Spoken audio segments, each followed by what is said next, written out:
I'm Dr. Vikesh Kaur, Principal, Doon International School, Jammu. I'm really proud and honored to be a part of such an event that has been organized by Q&I organization.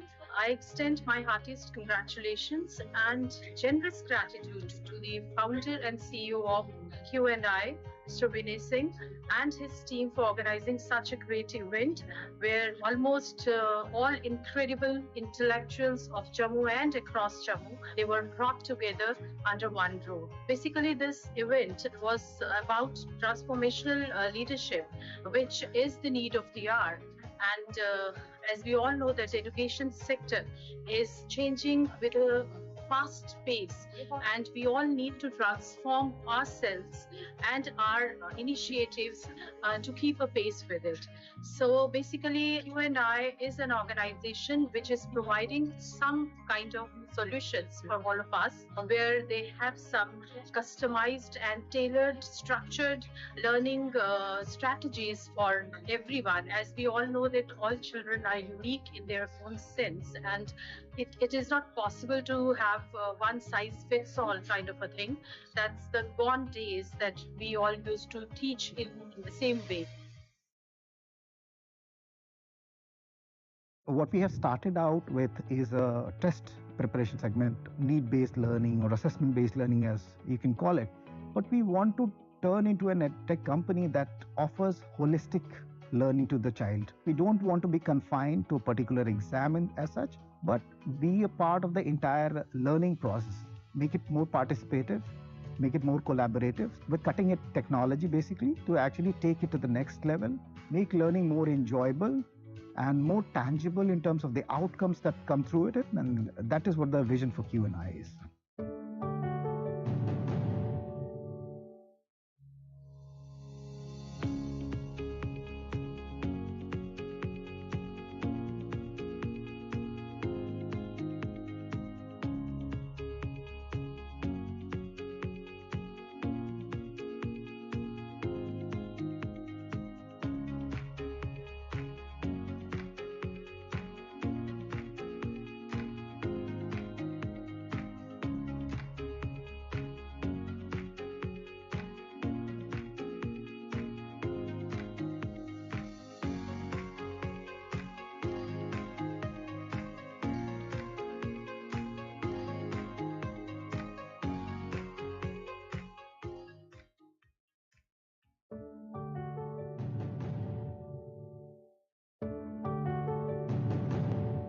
It'll help us to understand that at which part I'm lacking. You can start wherever you are in your journey. It doesn't depend on if you're in 11th or if you're in 12th. This product will tell you where you are exactly. I have all the solution in the app. It can be a game booster for a student who is sincerely preparing for JEE and needs. Most thing I like that previous questions. As a parent, I feel that the package is also very reasonable.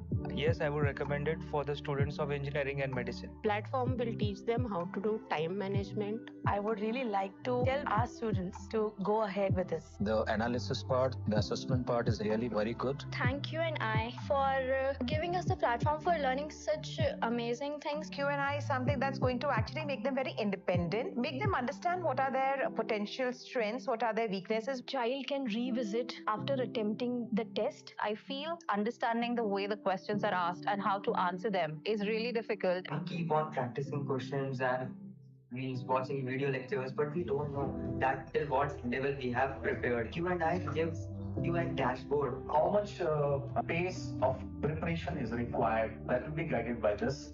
This is probably the need of the hour when children know that they can work at their own pace. Self learning कि किस तरीके से वो step by step अपने आप को improve कर रहा है वो देख सकता है. The thing which I feel best, the cycle which was told in the seminar. I find that this kind of a curriculum would be really great for my children. It focuses more on their personalized analysis, their diagnostic. It obviously focuses on what you are actually weak at, like at the precise point. For me, it is questions and initiatives.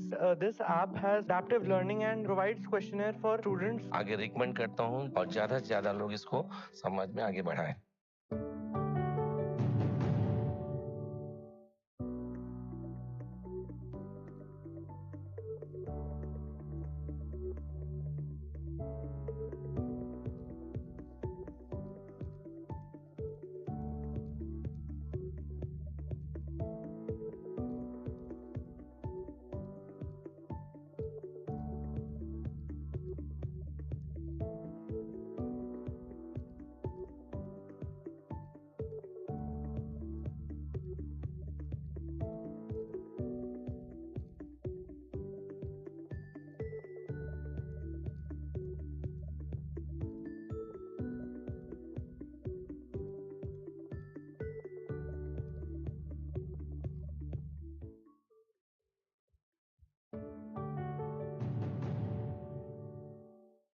See, the biggest help of AI is that it can help us to manage 5,000 students simultaneously.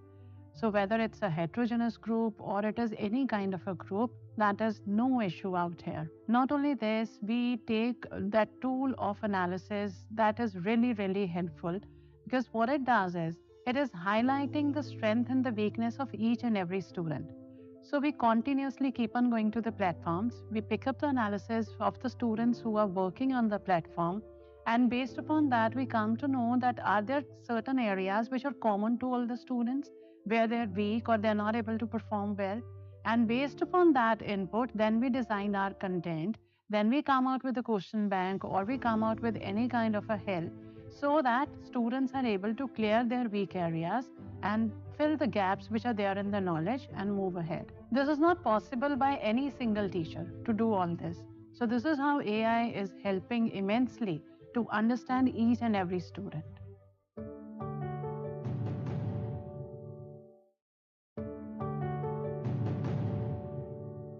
I wish Q&I all the very best, and I'm sure this is going to help the children to really find I in them. I find that it is a bit different from the many other platforms which are existing, and hopefully, it's really going to make a lot of difference because it focuses more on their personalized analysis, their diagnostic. Moreover, the best part of it is that it is not just going to provide them the remedy, but going to give them the solution as well.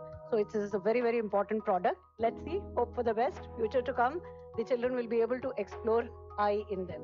All the very best. The product is really amazing and I can foresee a lot of hand-holding in future. There are lot many assessment platforms, but it's very important that we do the hand-holding with the children. For me, it is questions and initiatives.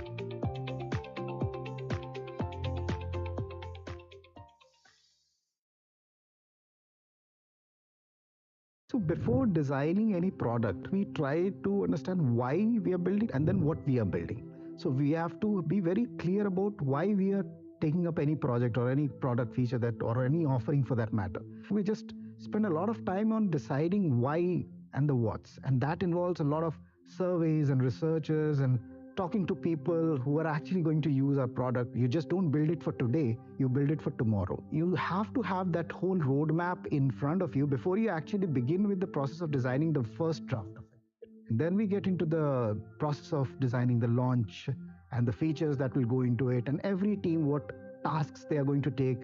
And then we come up with a strategy and go out into the market, and then the next step is to evaluate how the product is doing in the market. The other important aspect of it after releasing a product is to understand, get the feedback and make the necessary changes so that it is actually usable.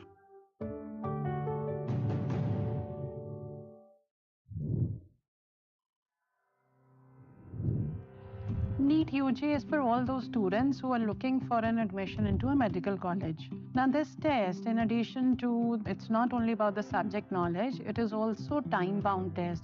So it is going to test your skills of performing under pressure within the time. So it's a lot about the presence of mind also, and also about the application of the knowledge which you have gained throughout. So it's a difficult test because, about 20 lakh students are preparing for it. And just about 9% of it are going to get their admissions into medical college.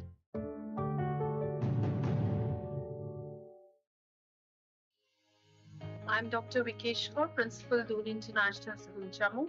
I'm really proud and honored to be a part of such an event that has been organized by Q&I organization.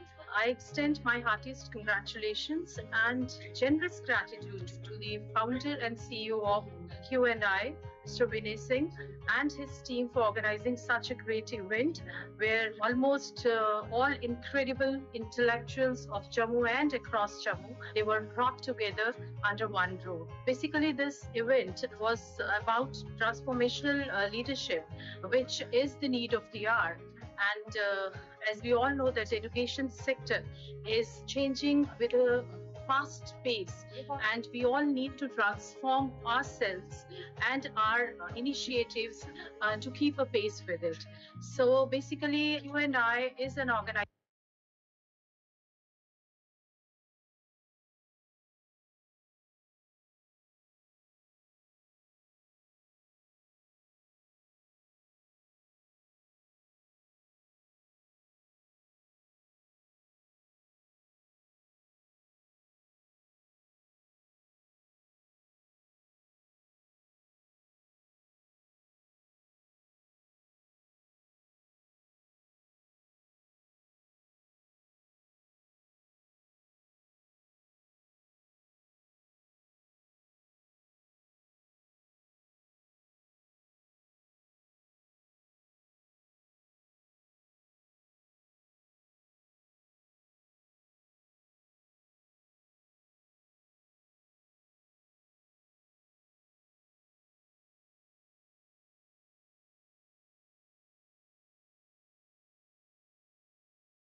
Getting started on Q&I.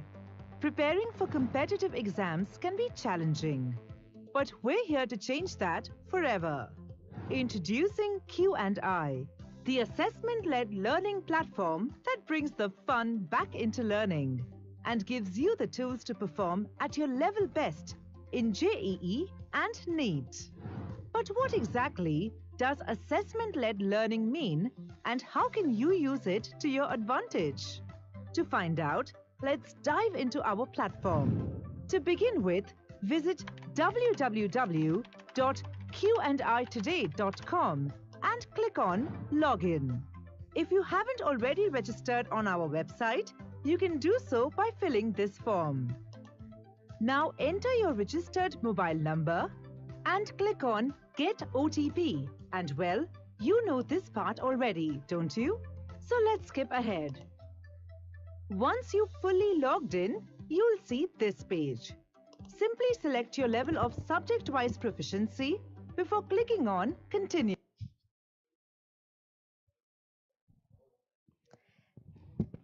Good evening, everyone. Thank you for joining us at Q&I Today in Ahmedabad. We're going to start in 2 minutes, so please be a little bit more patient with us. We're starting in 2 minutes. Thank you.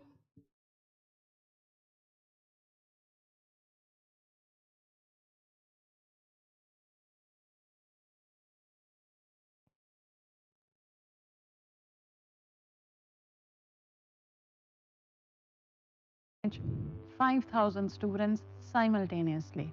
So whether it's a heterogeneous group or it is any kind of a group, that is no issue out here. Not only this, we take that tool of analysis that is really helpful, because what it does is, it is highlighting the strength and the weakness of each and every student.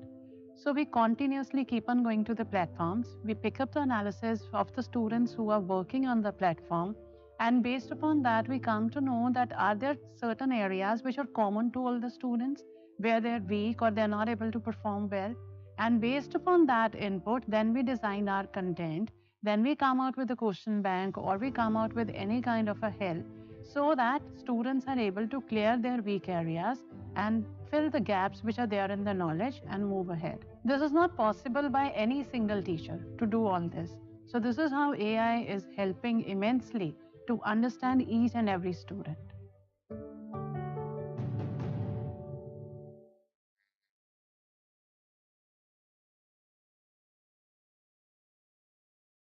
See, the biggest help of AI is that it can help us to manage 5,000 students simultaneously. So whether it's a heterogeneous group or it is any kind of a group, that is no issue out here. Not only this, we take that tool of analysis that is really helpful, because what it does is, it is highlighting the strength and the weakness of each and every student. So we continuously keep on going to the platforms. We pick up the analysis of the students who are working on the platform, And based upon that, we come to know that are there certain areas which are common to all the students where they're weak or they're not able to perform well. And based upon that input, then we design our content.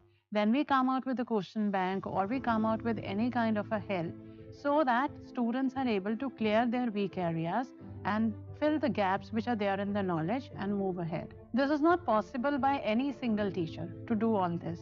So this is how AI is helping immensely to understand each and every student.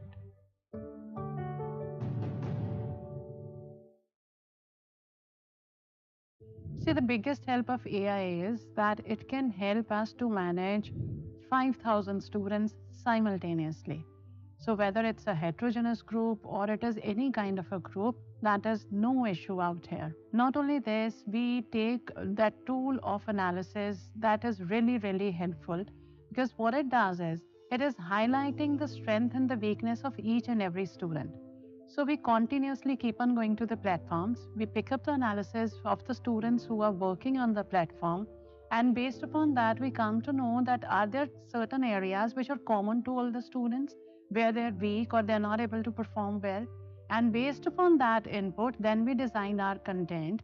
Then we come out with a question bank or we come out with any kind of a help so that students are able to clear their weak areas and fill the gaps which are there in the knowledge and move ahead. This is not possible by any single teacher to do all this. So this is how AI is helping immensely to understand each and every student.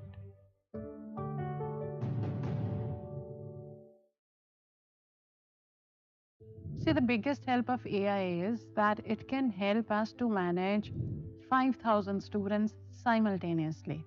So whether it's a heterogeneous group or it is any kind of a group, that is no issue out here. Not only this, we take that tool of analysis that is really, really helpful.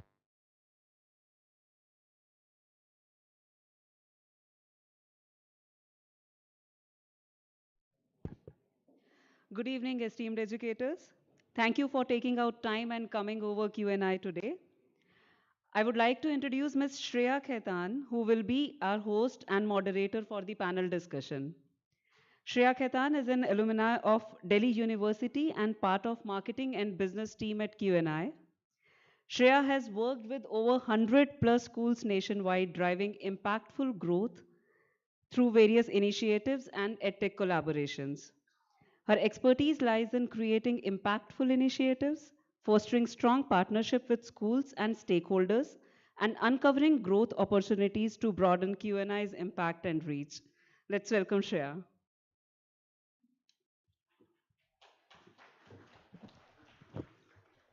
Thank you, Neha. A very good evening to all the esteemed educators. It is my pleasure to be among this August gathering. And it is my absolute pleasure to welcome you all to Q&I Today in the city of Ahmedabad. Q&I Today is a groundbreaking educational event series that will traverse multiple cities across India, bringing together the brightest minds in education. This unique initiative is designed to foster meaningful dialogue and collaboration around the evolving landscape of education in India. This is not just an event.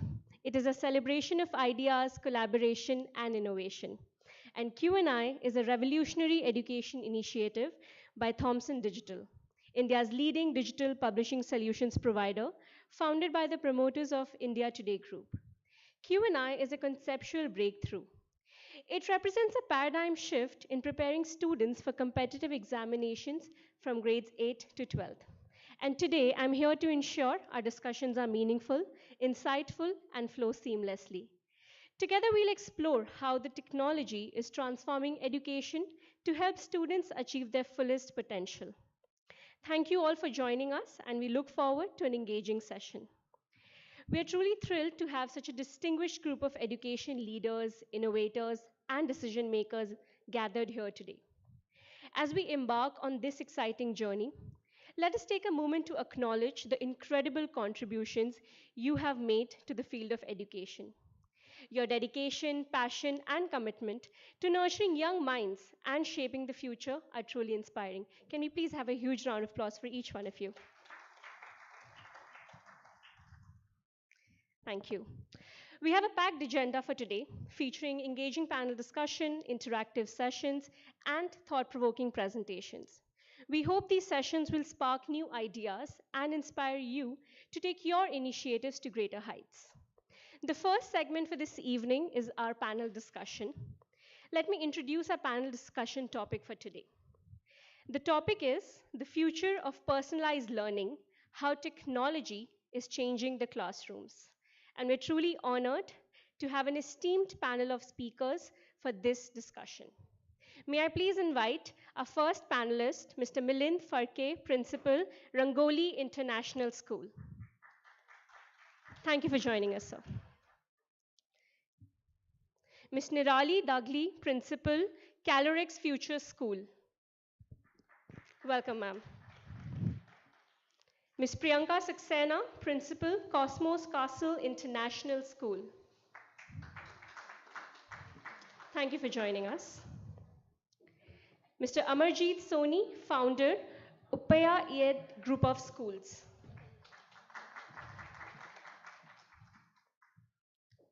Ms. Pooja Chauhan, Principal, Om Landmark School.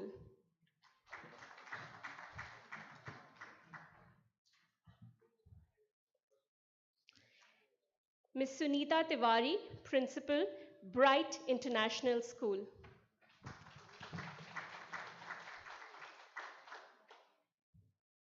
The panel discussion will be joined by a Q&I team member, Ms. Neha Agi. Neha, may I please invite you to the stage? Ms. Agi is the head of foundation and learning design at Q&I. She's a seasoned educational leader with over a decade of experience guiding IIT, JEE, and NEET aspirants. A prolific author of academic books, she has pioneered innovative experiential education methods and AI-driven learning solutions, making education more engaging and accessible. Driven by a passion for social impact, Neha strives to break down educational barriers, empowering students from diverse backgrounds to reach their full potential. Once again, a warm welcome to each of the panelists, and we look forward to hearing your thoughts and perspectives. Thank you.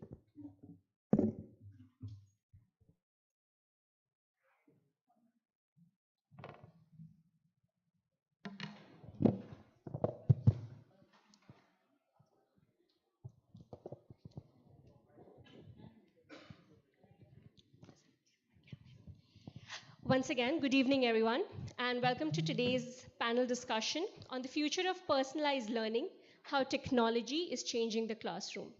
And we're truly thrilled to have such an esteemed panel of educators, thought leaders, and experts in the field of education joining us to explore how personalized learning powered by technology is reshaping the way we educate our students. Today's discussion will explore how technology, especially data-driven technology, is reshaping education to be more adaptive, impactful, and engaging. We'll delve into key topics to gain insights into the future of personalized learning and its transformative effects. The agenda for today is each panelist will be given a question and allotted 2 to 3 minutes to share their thoughts and perspectives. Post that, we'll open the forum for audience interaction. We will be talking about the future of personalized learning in the next 5 to 10 years. What are the current school efforts in ensuring personalized learning is implemented in our classrooms? Role of data-driven technology in reducing teaching and learning stress, as well as how can educators and parents collaborate to support learning at home and school. So without much further ado, let's dive into the discussion. The very first question that I have is for Amarjeet, sir. So how do you envision personalized learning complementing and strengthening teaching methods over the next 5 to 10 years? And with your permission, if I may extend the question a little, why do you think personalized learning is important for our students? Your question, sir.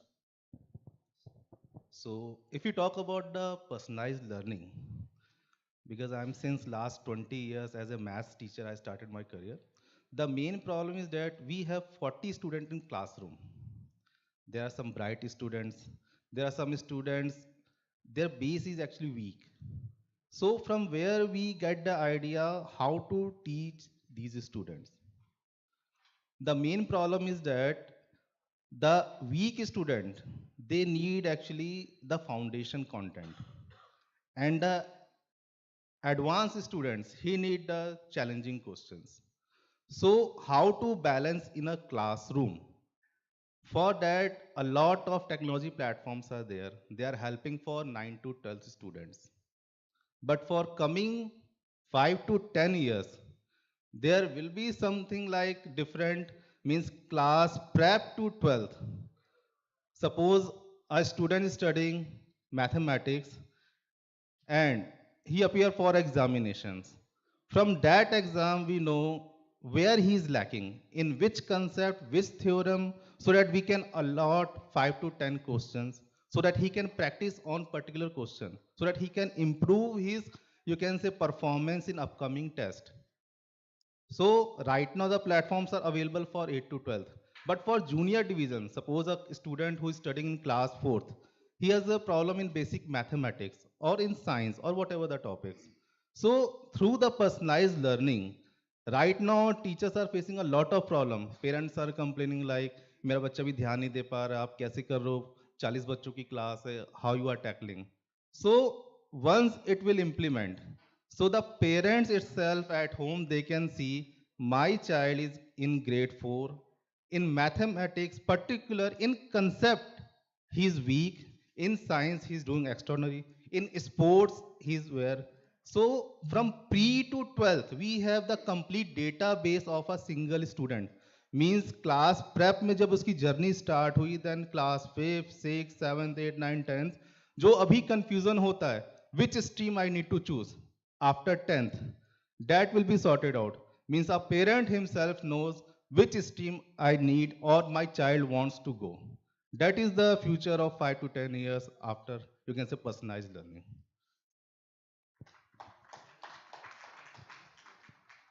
Thank you for sharing your thoughts, sir. Truly, in a world where we customize everything from playlists to our wardrobes to the most basic things, how can education afford to stand behind? And we truly need it in the classrooms of today because we know every learner is diverse. If I may dive a little further into understanding how schools are currently implementing personalized learning, if I may pose this question to Milind, sir. What efforts are schools currently making in implementing personalized learning in the classrooms of today, as well as how can they be more widely embraced by each of the stakeholders? Your question, sir. Very good evening, ladies and gentlemen. This is one of the questions which almost every parent asks when they walk into the schools. And while taking the admissions, that's the first thing, what and where my child's journey starts. So let me tell you, there is a word which comes almost in the minds of every teacher or every person before we confine with admission: diagnosis test. So how to diagnose? What is the level? Where is the child lying, or what is the positioning of the child in the self-paced learning module, etc. is the most important thing when the building starts from the lower primary or upper primary classes. Otherwise, when we keep on adding something with the concept, the child will be having more difficult level to accept. So the diagnose is very important. And the most of the things which are next into the curriculum, that is holistic progress card. And when we actually having it into place with the anecdotes and with all the records maintained properly with help of the parent and feedback and everything, of course, the technologically proven and factual data. I think that is how the child is recognized, where the child is improving or require the help. And once that is identified, the personalized learning makes and made it easy for the teachers to identify, because identifying the problem itself is taking to the solutions. And that is what is the most important, I feel. Thank you.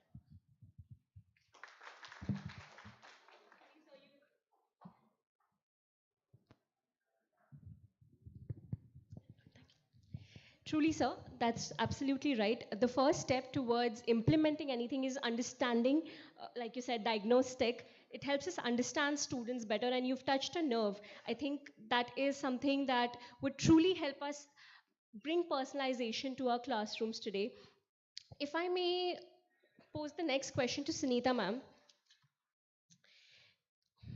Ma'am, can you share examples of personalized learning strategies that you follow and have implemented at your school, and what support or resources you would require or you have required in the past to ensure that they are successful? Your question. Yes, definitely. I will coordinate with the sir what he has given, that we are taking that database of the child as a CBSE has already implemented NEP 2020. In that, shuffle field test is one of the best example which my school has conducted in the month of May for grade 5th and 8th, I think. So they have appeared the exam, online exam they have given, and they are very happy to give such type of exams in on online mode, and they are sharing their interest. The students, they have made a batches, so the student who are not appeared for that, in they are not included in the batch, so they have asked us कि ma'am हमें क्यों नहीं करना मिला, ये लोगों ने तो बहुत अच्छा एग्जाम दिया, why we have. So it was a big task what CBSE is giving to the school, that students can have this type of test conducted in the school. And it is also that pie chart result is there. We can take all the criteria of the student through the pie chart. We can realize the students lacking point from there. And I have conducted shuffle field test as an example, which was very successful. And second thing, my one of the student met accident of 12th standard. He was in science stream. So it was happened like that कि he has got fractured, he is not able to come to school also, and so many wounds were there, which can take 10 to 12 days. For science student, if he is regular, and we are having all regular students, तो he was suffering कि मुझे sir की एक भी sessions नहीं miss करने हैं, chemistry sir की special. His demand was like that. Shubham Jagiri is the chemistry teacher in my school.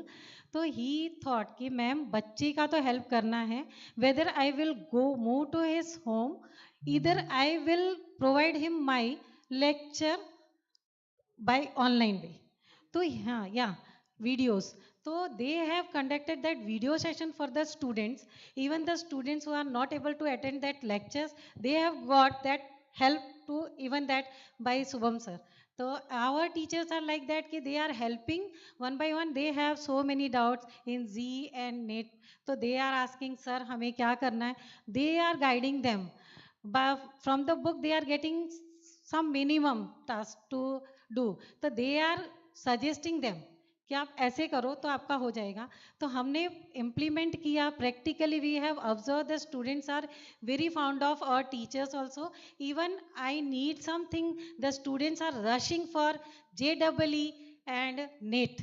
The main problem is like that. We all are facing as a principal. I am just sharing that कि हमारे बच्चे हैं ना JEE और NET के चक्कर में इधर उधर घूमते हैं, wasting the time and money. If we will get some solution by technology, technology is helping everywhere. Even I have best example of my own son. He has completed, he is right now in MCOM 4th sem, and he is preparing for that CMA US. So he has taken that we can say package from North Star Academy, and he has done a good result over there by taking online session only. So it is good example. If they don't want to waste their time to rush here and there, that is some of our further students, and we will get regular students in the school. Because of this dummy, we have got only one single class of science of 38 students. Now next year my planning is to take 2 batches. Thank you.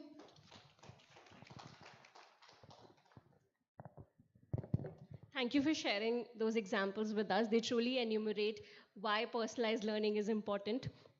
We've picked up an important topic here. A little bit about how understanding data for each student, is extremely important in taking personalized or in bringing personalized lessons to the classroom. My next question is around that same topic, and if I may pose it to Ms. Neha. How can predictive analytics empower educators to identify and address learning gaps so that they can deliver personalized learning for the students. Your question here. Good evening, everybody. So predictive analysis, when we talk about, we all are educators and we have this common DNA to predict what this child will do next.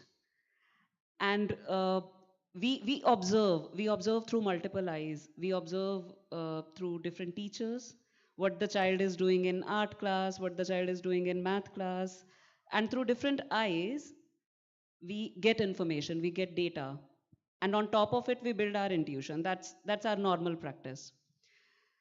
So such gathering of information and building intuition helps us identify behavioral gaps.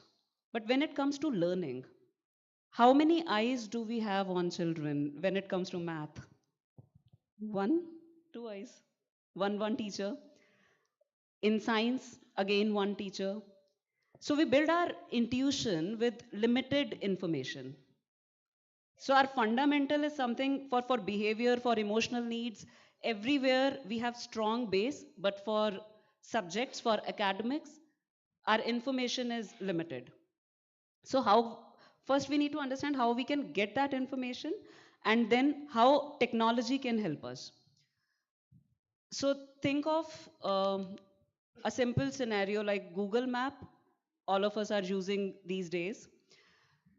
Google Map shows us where we stand and what is our destination. The same thing happened with children, where they stand and what are the learning outcomes we are aiming for. That is defined by NCF. So that entire blue line between starting point and the destination is already defined. Now for every child, the roadblocks are different. For every child, the needs are different, the speed is different. How we educators can cope up with 40 children in one class? It's hard to identify all the gaps. It's hard to manage. So one example, ma'am suggested, like give video lectures basis the requirement. But one video lecture to all the children, will that work? Everybody has different needs. Everybody has different speed to learn. So that is where technology comes into picture. So if we pick up the same learning objectives defined by NCF and we break down into multiple knowledge clusters and further break knowledge clusters into knowledge points, which are atomic learning targets. Those learning targets are our destination. Now combining those learning targets with learning styles gives us learning skills. If we expose our children based on their learning styles, the questions based on their learning styles, that will help us learn far better, faster, at their own individual pace. So for example, a simple math example, say rational numbers. So learning target is locate rational numbers on number line. Now one child can do that visually very well. One child can recognize pattern and do that well. Another child can just take step-by-step procedural understanding from teacher and solve that. And there is another student, as sir mentioned, with higher difficulty level. They need questions, so strategic competence comes into picture. So for all the learning styles, the learning target is one, locate on rational number line, but styles are different. The pace is different. So that is where, after taking the class, if every child will get questions to practice as per their learning style, that will help us predict what will we how the children will behave and what we need to do in next class. So it's not one way communication that happens. We teach, we give student practice. All the children will get practice basis their learning styles, and then based on the analysis, based on the ample of information, we predict how the class will be going to be next day. So that is where, predictive analysis can help us bridging the learning gaps, and also real-time feedback. Parent as ultimate stakeholder of children's education. So these days we all struggle with parents not helping children, or they are not able to uh, help educators. The problem is they don't know what to do. Whenever they sit to teach, there is less information. So like a Google map, if real time feedback teachers will get, if real time feedback parents will get, everybody is there to help children. So I believe with technology, predictive analysis will help addressing learning gaps. Yes. Everybody is conducting, I think, online tests to the student. I think in every school, everybody is conducting online test. Many are approaching us to take the pie chart and database analysis of the school students. They are just realizing, make us to realize कि बच्चों के लिए क्या ज़रूरी है, हमें क्या steps करने हैं. जो एक बच्चे right now we can one teacher will take 3 to 4 5 students responsibility. The practical example is like that. Right now I have implemented that कि one teacher I have hired, 2 extra teacher I have hired कि वो हर class में से 3 4 बच्चे जो week हैं उनको daily जो टीचर फ्री है स्टाफ रूम में उनको सौंपेगी. Let them to write and read that, reading part also and writing part. तो टेक्नोलॉजी तो हमें वर्क करती है, वो हमें कम से कम रियलाइजेशन एक पाई चार्ट से रिजल्ट दिखाती है कि we have to work on that lacking point only and we are finishing that. Absolutely, ma'am.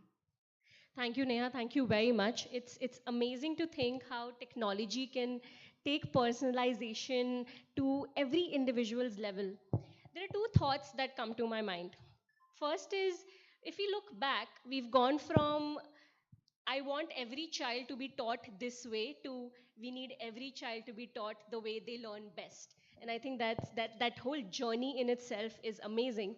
And the second thought is that when you teach the way a student learns best, you're also taking away a lot of shame, fear of learning something, because it's not a personal failure anymore, right? It also encourages them, motivates them. So I think the future sounds wonderful. Thank you for sharing your thoughts, Neha. Let's expand the question a little further. And I have a question for Nirali ma'am, if I may. We've understood how we can use predictive analytics. We've actually established why personalization is crucial. How can we leverage predictive analytics for our classrooms? Now, how do we take this understanding, this knowledge to the classrooms and address the diverse learning needs of students? As an educator, as a school leader, what is your thought on implementing this further down when it comes to educators or students? How do we ensure that it is actually happening in the classrooms? It's over to you, ma'am. Question yours. I would like to start with what you were saying is there is no straitjacket solution for everything now, or there is no one quilt for everyone. So in a little better way, that quilt looks good nowadays because it's winters. So personalized learning, when we talk about it, is more about going towards the adaptive learning now. Because when we say that we want the child to learn at their own pace, we want to learn at what pace they are and what are their requirements. Very good example is, of course, the SUFFLE, the diagnostic test CBSE has already introduced. So such diagnostic tests are the best. First, I would say the first step where it is taking us that where the child stands and how do we go ahead and how do we take the next step forward. So this has to be there from the pre-classes, and there should maybe various tools, AI driven or nor AI driven, but because now AI driven has made it more easier for us. Otherwise, there were like mechanical tools also for this kind of diagnostics. But with this AI driven tools, it is getting more easier to get the data analysis done, and then decide the next steps of action. Where I can say again, as educators, we will always be that vintage bit of thought also, that personalized learning plans were made earlier, if we are not wrong. In all our B.Ed days, we all have learned making personalized learning plans, means that will cater to each and every child's learning style. So what is this personalized learning? It is exactly the same. somewhere down the line, I think with a lot of work going on, we have missed out on that part. Those personalized learning plans, or those lesson plans, we call them, or micro plans, or maybe for every child's need. But at the end of the day, it is all based on the data analysis. And very well said that it's just not the observation or the word prediction which is the most harmful for educators, was कि look at a child and say हाँ सब समझ में आ गया होगा.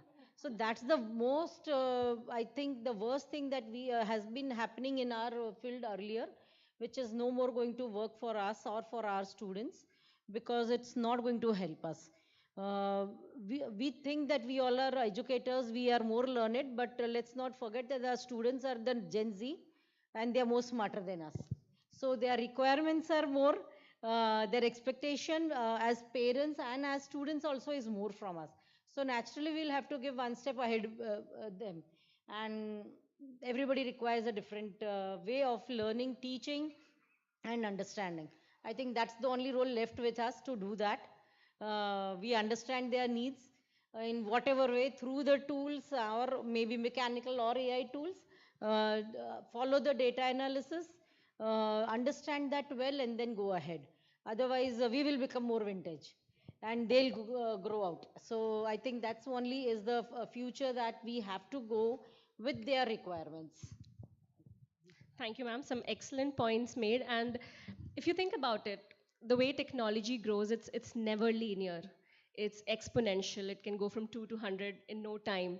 And the only way to move forward is to adapt. And we've talked about holistic learning a lot. I remember writing an essay on this back in school. I just didn't know what it meant back then.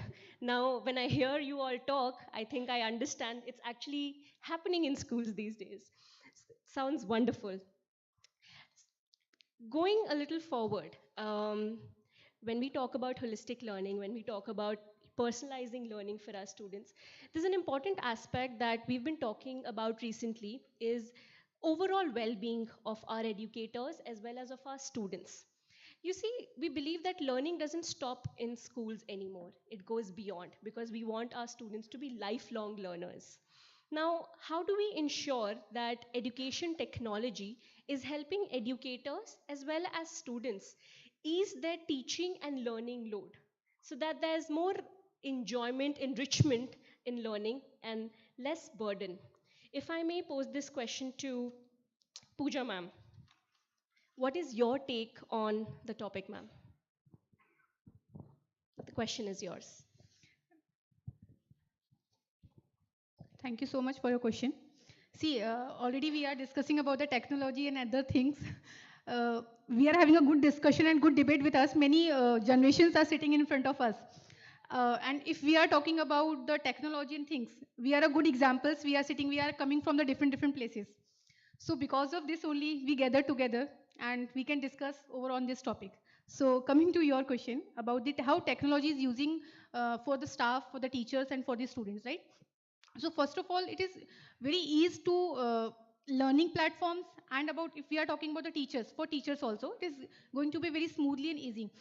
Now, if we are talking about the communication part, earlier the communication is not that much of hard, easy right now because of the technology and these many good applications are there. We get the great feedback instantly. Good online exams are there. On the spot, teachers are getting results, right? So we can analyze the students' performance through the assessments. Then the communication part is very easy. Now what we have to do? Many schools are, even all the schools are using good applications. I will not take the names of the application here, but we are using many good applications. From instant we are receiving the message and we are sending message to the parents, see what your child is doing in the school. And for the staff also, assessment is there, communication part is there, and technology is playing a good part in remote learning. Because see, COVID is a good example. We came across to many online platforms and application through the COVID time.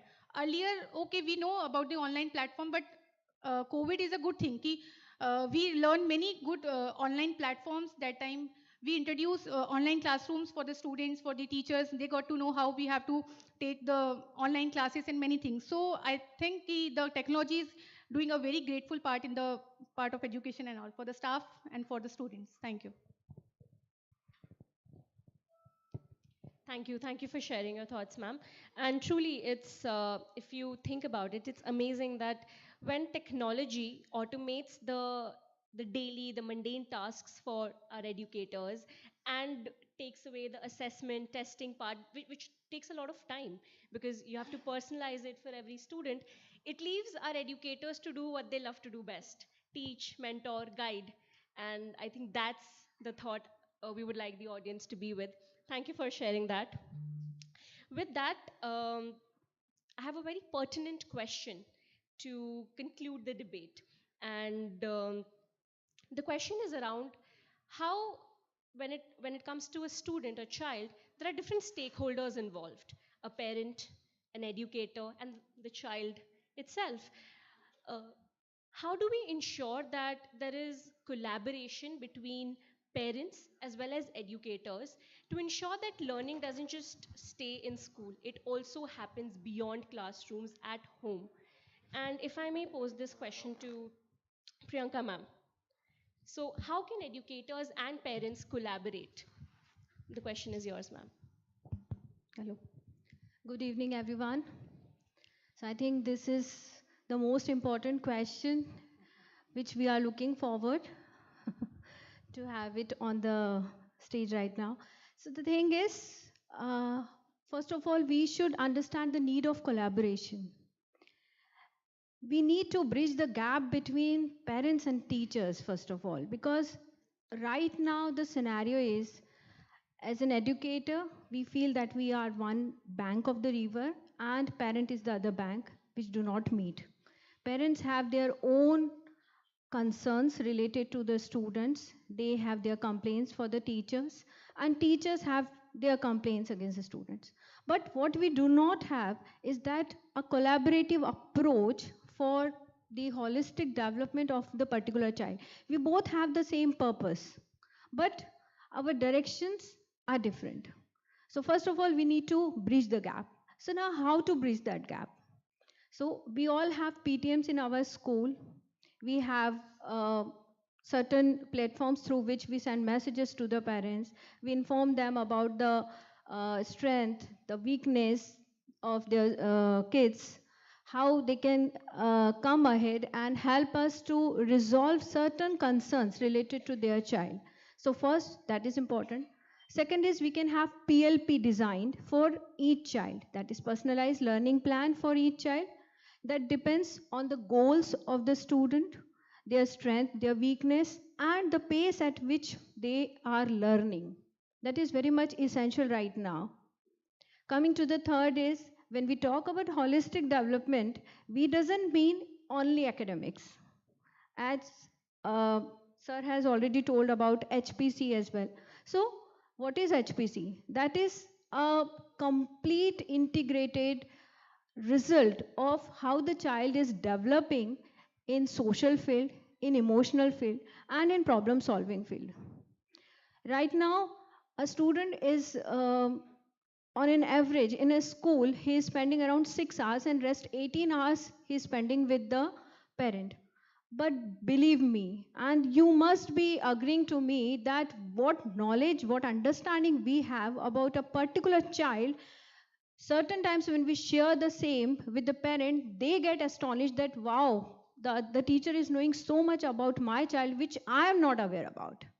So how do we come to know? Because that is through various techniques, various learning methodology, what we are implementing in our schools. That is the way we came to know about their understanding and we pass it on to the parents. So there, the responsibility of parents comes that how to use this data provided by the educators for constructive building of the future and career paths of their children. So this type of collaboration will only help in making a learning environment that is flexible for each and every child. He should feel that he is supported by parent as well as educator, and he can move ahead in the learning goals set by himself, not by his parents, not by his teacher. So that is how we can collaborate. Thank you so much. Thank you for that thoughtful response, ma'am. And it truly adds a crucial layer to our discussion today because parent, educator, and student collaboration is, in fact, collaboration. History says that the reason we've been successful and the reason we've made it this far is collaboration. And I think that's truly essential for our educators, our parents, to ensure that the child succeeds. Once again, thank you for your thoughts. Thank you for sharing your insights, your experiences. With that, let's open the forum to our audience. You all have been extremely patient, and we want to thank you for that. How about you all join us in the conversation? Let's take maybe a couple of questions that you all have, and any one of the panelist members could answer. Team, please be available on the floor with mics. So, anybody has any question they would like to ask any panelist, we're more than happy to take it. Yes, sir. Please.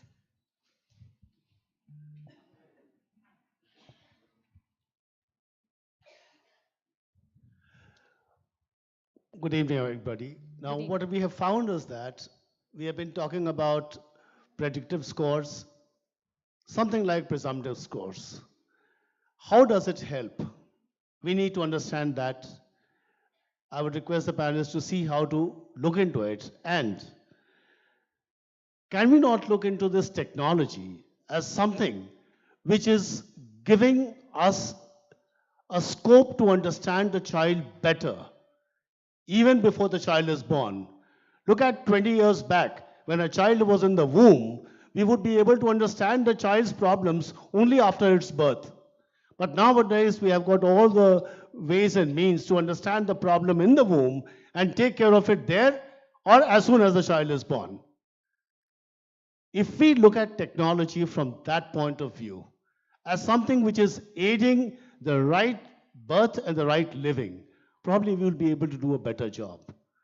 Instead of focusing on various other factors, at the end of the day, trying to decide what the future a child should be having, we are still trying to go ahead in a direction where we need to give the child a space. If we can do that, probably somebody can tell me how to go about with this. When all technology is saying, this is what the child will do, how can we make the child understand what the child should do? And while we talk about personalized learning, is there any scope of personalized teaching as well? Does an educator have the space to teach the way they want to teach? That's very important. Who would like to take that? Yeah, you want to take it? Yeah. So predictive analysis, I'll first pick up how it can help. One point ma'am also mentioned, it is reducing the time gap between the test and the results. So with that reduction of time, we have some extra time left with us. Also, we educators spend a lot of time in gathering data. We spend a lot of energy, whereas our actual energy should move to empathetically read the data. So data in any form we can get from tools, but reading that data empathetically lies on us. Whenever we will be free, then only we will be able to read that. So that is where technology help us. That is one thing. And about the skills, children are born with some skill set already. That is where learning styles come into picture. If as an educator, so let me take my example. Since my childhood, I was more of a visual learner. I never used to get, whenever teacher used to start speaking, I was in different tangent altogether. It wasn't a coherent learning that has happened during my time. So I grown up as a teacher who will be really good for visual learners majorly, because I understand that pain myself. But what about pattern recognition? What about different skills, different learning styles children are sitting in the class? So when it comes to personalized teaching, that's inherent. We can't escape that because that's my style of teaching. Whatever you ask me to do, I'll somewhere bring in my style.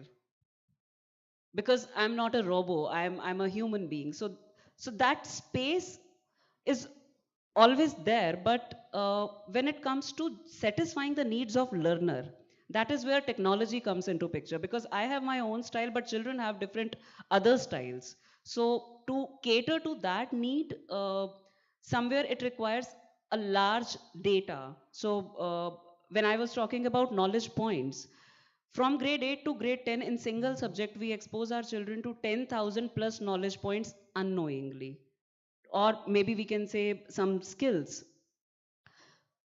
It's humanly impossible to create question banks single-handedly to satisfy needs of all the learners. That is where collaboration of experts like all of you is required, and then the entire different types of teaching styles comes into picture and collate their data, collate their content, and build a huge repository that with adaptive engine help children to satisfy their personal needs. I hope I answered to an extent. Thank you, Neha. We have another question from ma'am.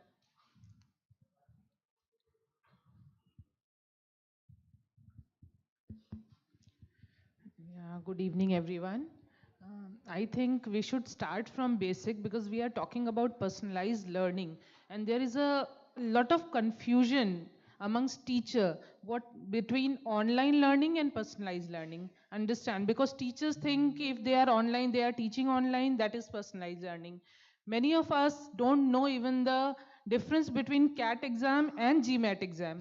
What is adaptive exam and what is a common exam which is given to every child to appear for. In same way, when we are preparing papers and doing or giving worksheets, hardly we can do that, okay, we are giving 3 type of worksheets. One for mediocre, one for brilliant, and one for below average. In class, this can be done if we are talking about traditional teaching system. More efforts we can keep, okay, remedial classes we can do and this and that. But when we are talking about personalized teaching, it is one-to-one teaching. I am very brilliant student, but not in maths, in science, maybe in art, maybe in some other subject. I want to go with a fast pace in particular subject, but I want to go with a slow pace in particular subject. That is, we talk about aptitude. Because for every subject, for every maybe in a particular subject for a different topic, I want a different pace of learning, and it cannot be done. So a hybrid learning mode is very, very important. And first we need to create awareness amongst teachers, principal, educators, different level at different levels, because government also has given us NEP, but clarity of picture of NEP, what they want is not clear. Those who are taking sessions are describing only PPTs and all. So these are the mini steps where we need to clarify, okay, this is adaptive learning, this is personalized learning, this is online learning. So online learning we talk about when Dreambox. So when the children are, many platforms are there. So gamification is there, n number of things are there where child can go with their own pace. So I think Neha ma'am has very nicely explained how to collect data, how to interpret, and how to go ahead. And teacher will, ma'am also ask question, mental health of teachers. Most of the time is only correcting the notebooks and creating and thinking what to do. So when content is given in a different way, child is doing that, the classroom is flipped. Then teacher is free to, okay, when you have at least read the content at your own pace, now you can come and present in a different way. So a lot of scope of creativity is also there rather than completion of the syllabus. So my request or question to all the panelists and all the members, my colleagues, let us go and let us just study what is personalized learning, and then we can guide our teachers, guide our children also. Okay, these are the content. Teachers can felicitate with or they can just give facility of content to the children. They can read at their own pace, solve question, and then class should be a creative space to grow or let the child to explore how to express. So, and uh, teacher is a person who can work on collaboration, communication, and social emotional health of the child. Thank you. I am agreed with Anju ma'am. Every principal is facing the same, we are sailing in the same boat, that it stands from the classroom only, that teachers are on busy with their completion of course and everything, but the technology here, it works for technology कि first we need to take the training, proper training of the teachers. Why training is compulsory in CBSE board? I am asking for that कि why it is compulsory and they have made compulsion for 50 hours training. But many times what I have observed, teachers are making their mobile phones on while on the time when the attendance link comes, that time so many participants are seen. So this is the drawbacks of the training mode that teachers are not taking, they are taking on demand. So that is the principal's duty. They make to take test of their teachers. You have attend the training to just give some examples of that. So we can have the practical results also like that. If we are aware of that, कि training was conducted and every teacher has already registered. They all get the certificate and they are rushed for that. No, कि ma'am, we have got this certificate. Please attach with my CV, whatever it is. But we are not getting the full result of the training. The lacking of training is there. कि it should be like practical training. Let everybody should do in practical way and put that efforts on that training, and they have to give some of the results to the school student parents. It is very good ki that technology has involved between school parents everywhere. We are always been like that. Recently I have seen ki don't give pressure to the student for winter jacket. We have got this also, sir. Yeah, actually, Yes, sir. to adding into the answer what we were talking about, we have missed one of the most important factor, the parenting pressure. When we talk about the child and making the child ease at the classrooms and all that, the principals must be, of course, pressurizing or convincing or making the teachers understand that the training is important and all such thing. So at the same time, what is the required learning method a child requires is also most important for parent to understand. Because ultimately, in most of the private schools, when the fees are paid, the salary is made. So in such situations, when we are understanding and making the parents understand what is the right thing and what is a national curriculum framework, what is a NEP talking about, it's something which we had been into our culture, which we have relearned after unlearn and reinstigated into the system, and there is the most important thing. I will just quote one example. When in the Rishi Sandipani's ashram, when Krishna and Sudama went for hunting for the sticks and all that, no parent dared to come and ask the Sandipani Rishi ki why you send my children and all that thing. But today, as madam said, ki the sweater and jackets and all such thing, when we have cleanliness drive, the things come up. So I think before we go with the things, as madam has said, ki there are two banks of the rivers, one on the other side. I said ki we are having a golden triangle. When the child, parent and the school and the teacher are well connected, that is a bonding with delta. And if that is made, ultimately any technology will create the future, and that is what is NEP's ultimate aim for 2047 vision, I believe. Thank you. Yes, one more question. Good evening to the entire panel sitting over there.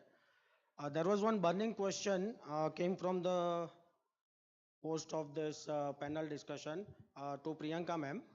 That is the communication bridge between stakeholders and with the management. Whatever the answer or whatever discussion we have made, that is 60-40 discussion which we have made.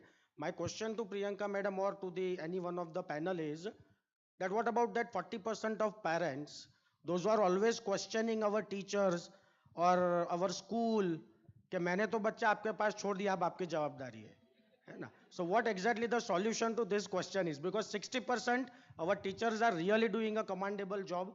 Whatever data analysis are given by our different applications, they are also doing very good job.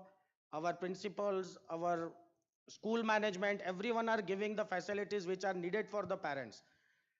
But my question is still the same. What about that 40% who are not ready to use any of the facilities?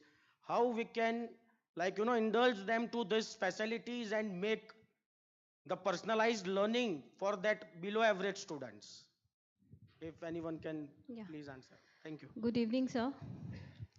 So the answer lies in my previous discussion itself when I told that 6 hours a student is staying with us and 18 hours with the parent, right? So if we are owner of that 1/4, then that 3/4 part goes to parent as well.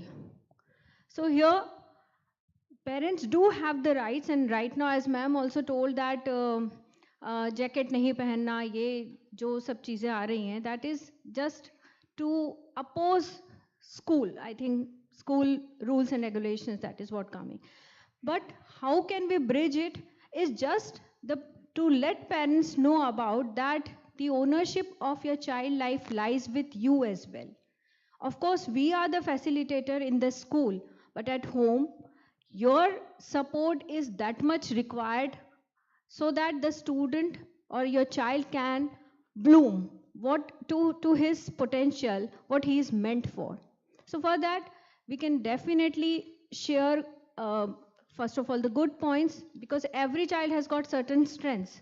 So rather than coming directly to the weakness or the area where the child has to improvise, if we can start with certain points where the child is already good, and then we can go ahead with certain points where we need cooperation from the parent through different methods at home itself, then definitely at some point parents acknowledge that need, and they also pay attention to their child's uh, career growth, career path at home, and pay same attention. Like if we provide them with certain solutions related to non-performance in the class, like remedial classes, giving them personalized classes as per their level.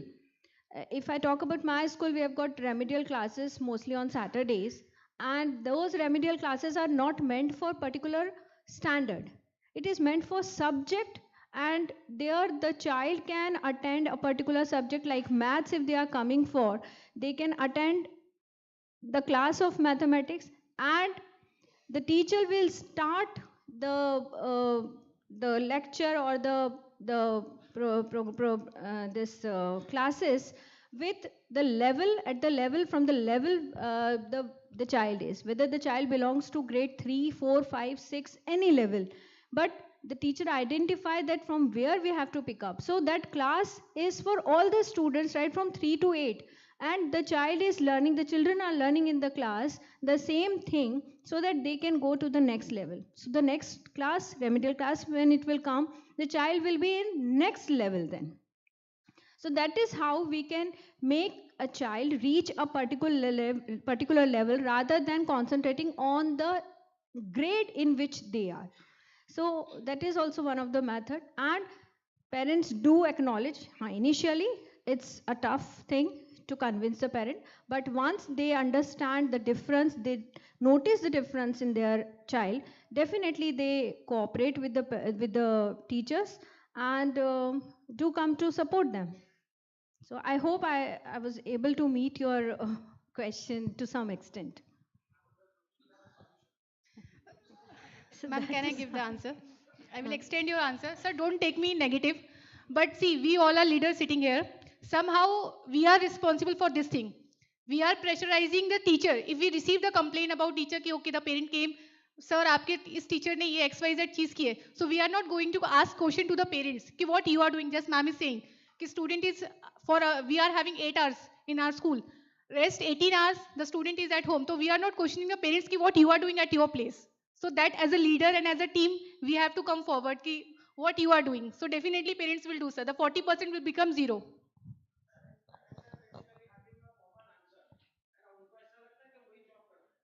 So that scenario we created as a private school generally because parents are paying the fee, so they own the school. That things we have to break. I want to add one complimentary over here. That from 40%, from that only 20% parents are migrating to one school to another school per year. That is the cause, main.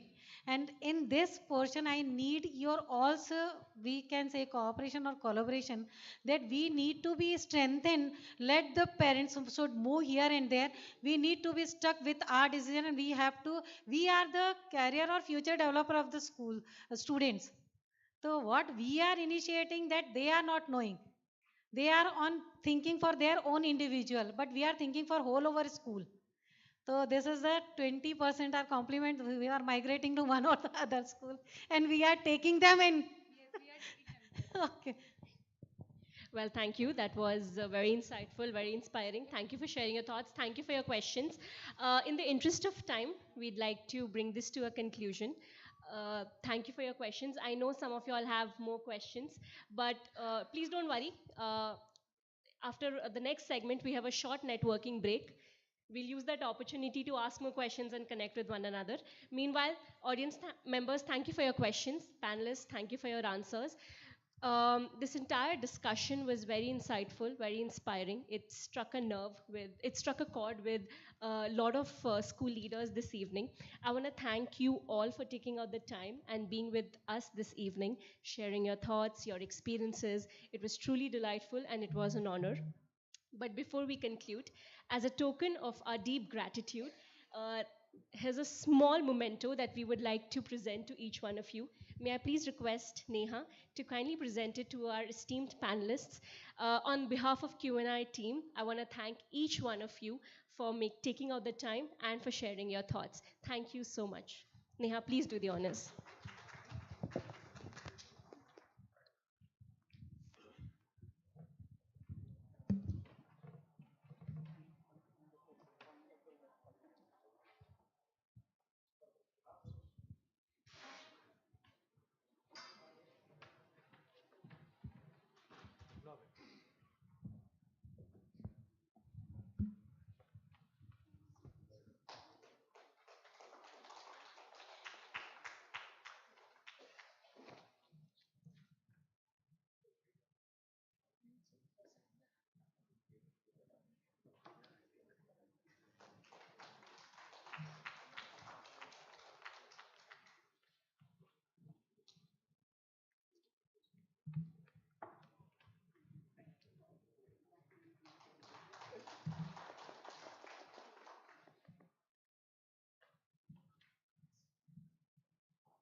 Well, with that panel discussion, it's clear that passion for education and innovation is making a real impact.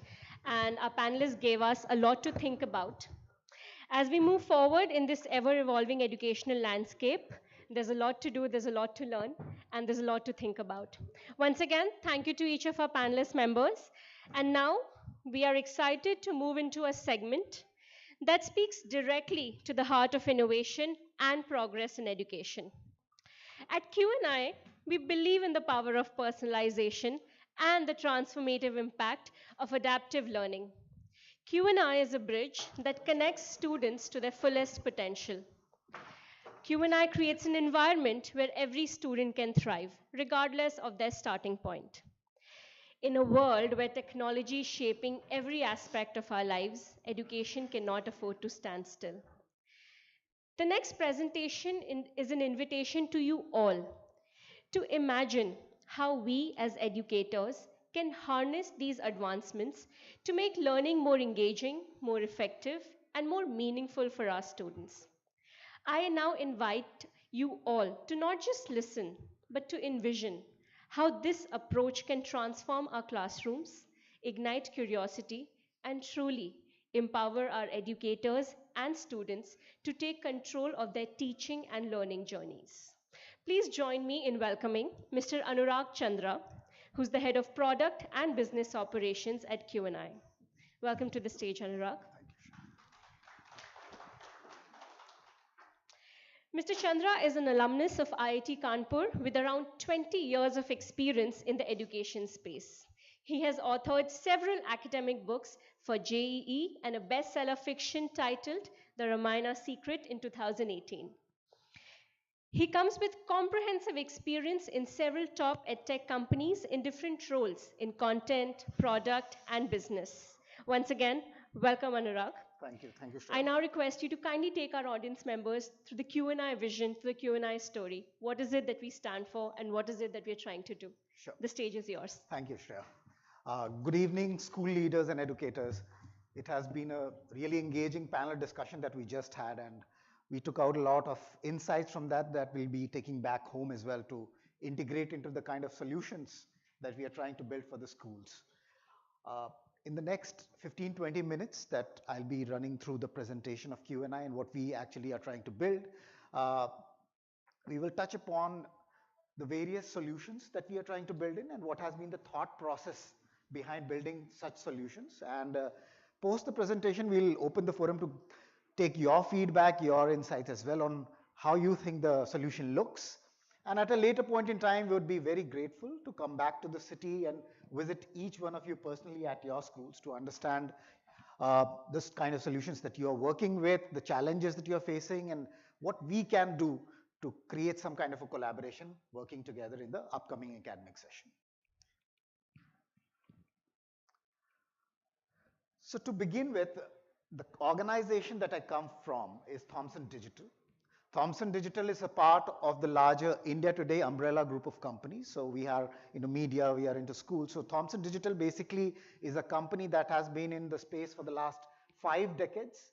And we have been working to provide and build content and technology solutions for global scientific, technical, medical, and educational publishers, the likes of Pearson's and McGraw-Hill's and Elsevier. So these are some of the global publishers that we have been working with for the last 5 decades. And most of the work that we were doing was focused outside India. So we have operations in North America, in Mauritius, in Europe. We have 3 centers in India as well. So we were focusing mostly on the global publishers and global educational providers. Last 4 or 5 years, 4 or 5 years back, when Indian education space was also gearing up to the next big thing with the advent and the usage of technology prior to COVID, we also started to work around creating solutions that could cater to the Indian market as well. But at that time, there were multiple players already there. We had offline coaching centers, we had online coaching centers, we had education providers, people who were working with the schools to create solutions. So there were ample number of players already there, and we did not want to be one amongst the many because we have been pioneers in our field. So we wanted to work on a problem that is actually going to cater to more number of stakeholders. So while a lot of solutions that were being worked out were focusing only on the child or only on the student, they were ignoring the other important stakeholders, which were the schools, the teachers, as well as the parents. So when we started to build or think about developing some kind of a solution in the education space, we first went about talking to the various stakeholders. We reached out to several school leaders like you, we reached out to teachers, students, as well as parents.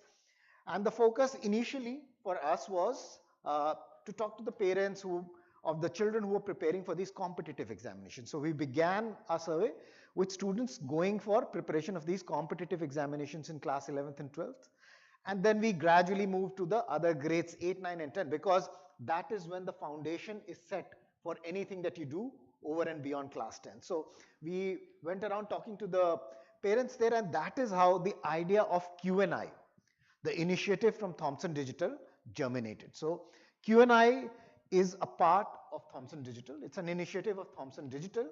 And what we are trying to envision in the future is to build a solution that actually caters to the real challenges and addresses the real problems of the three key stakeholders in the student's learning journey, which is the student himself or herself, the parents, the school, the teachers as well. So this is, in essence, what the program that we are trying to build. Now, going back to the kind of survey and the research that we started doing when we were trying to come up with a solution, one of the key things that we figured out that there were solutions already being provided to the students. Some utilize technology to some extent, some actually use technology to completely shift offline teaching to online teaching, some working again to move it completely from online to offline teaching.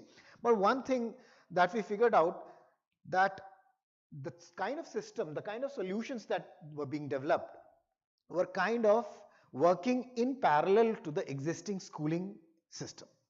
So you had a school and then you had these solution providers or solutions that were working either in the online space or the offline space, where they were catering to the needs of the students and the parents, but outside the school. So in a sense, they were competing with the school rather than complementing what was already being done at school.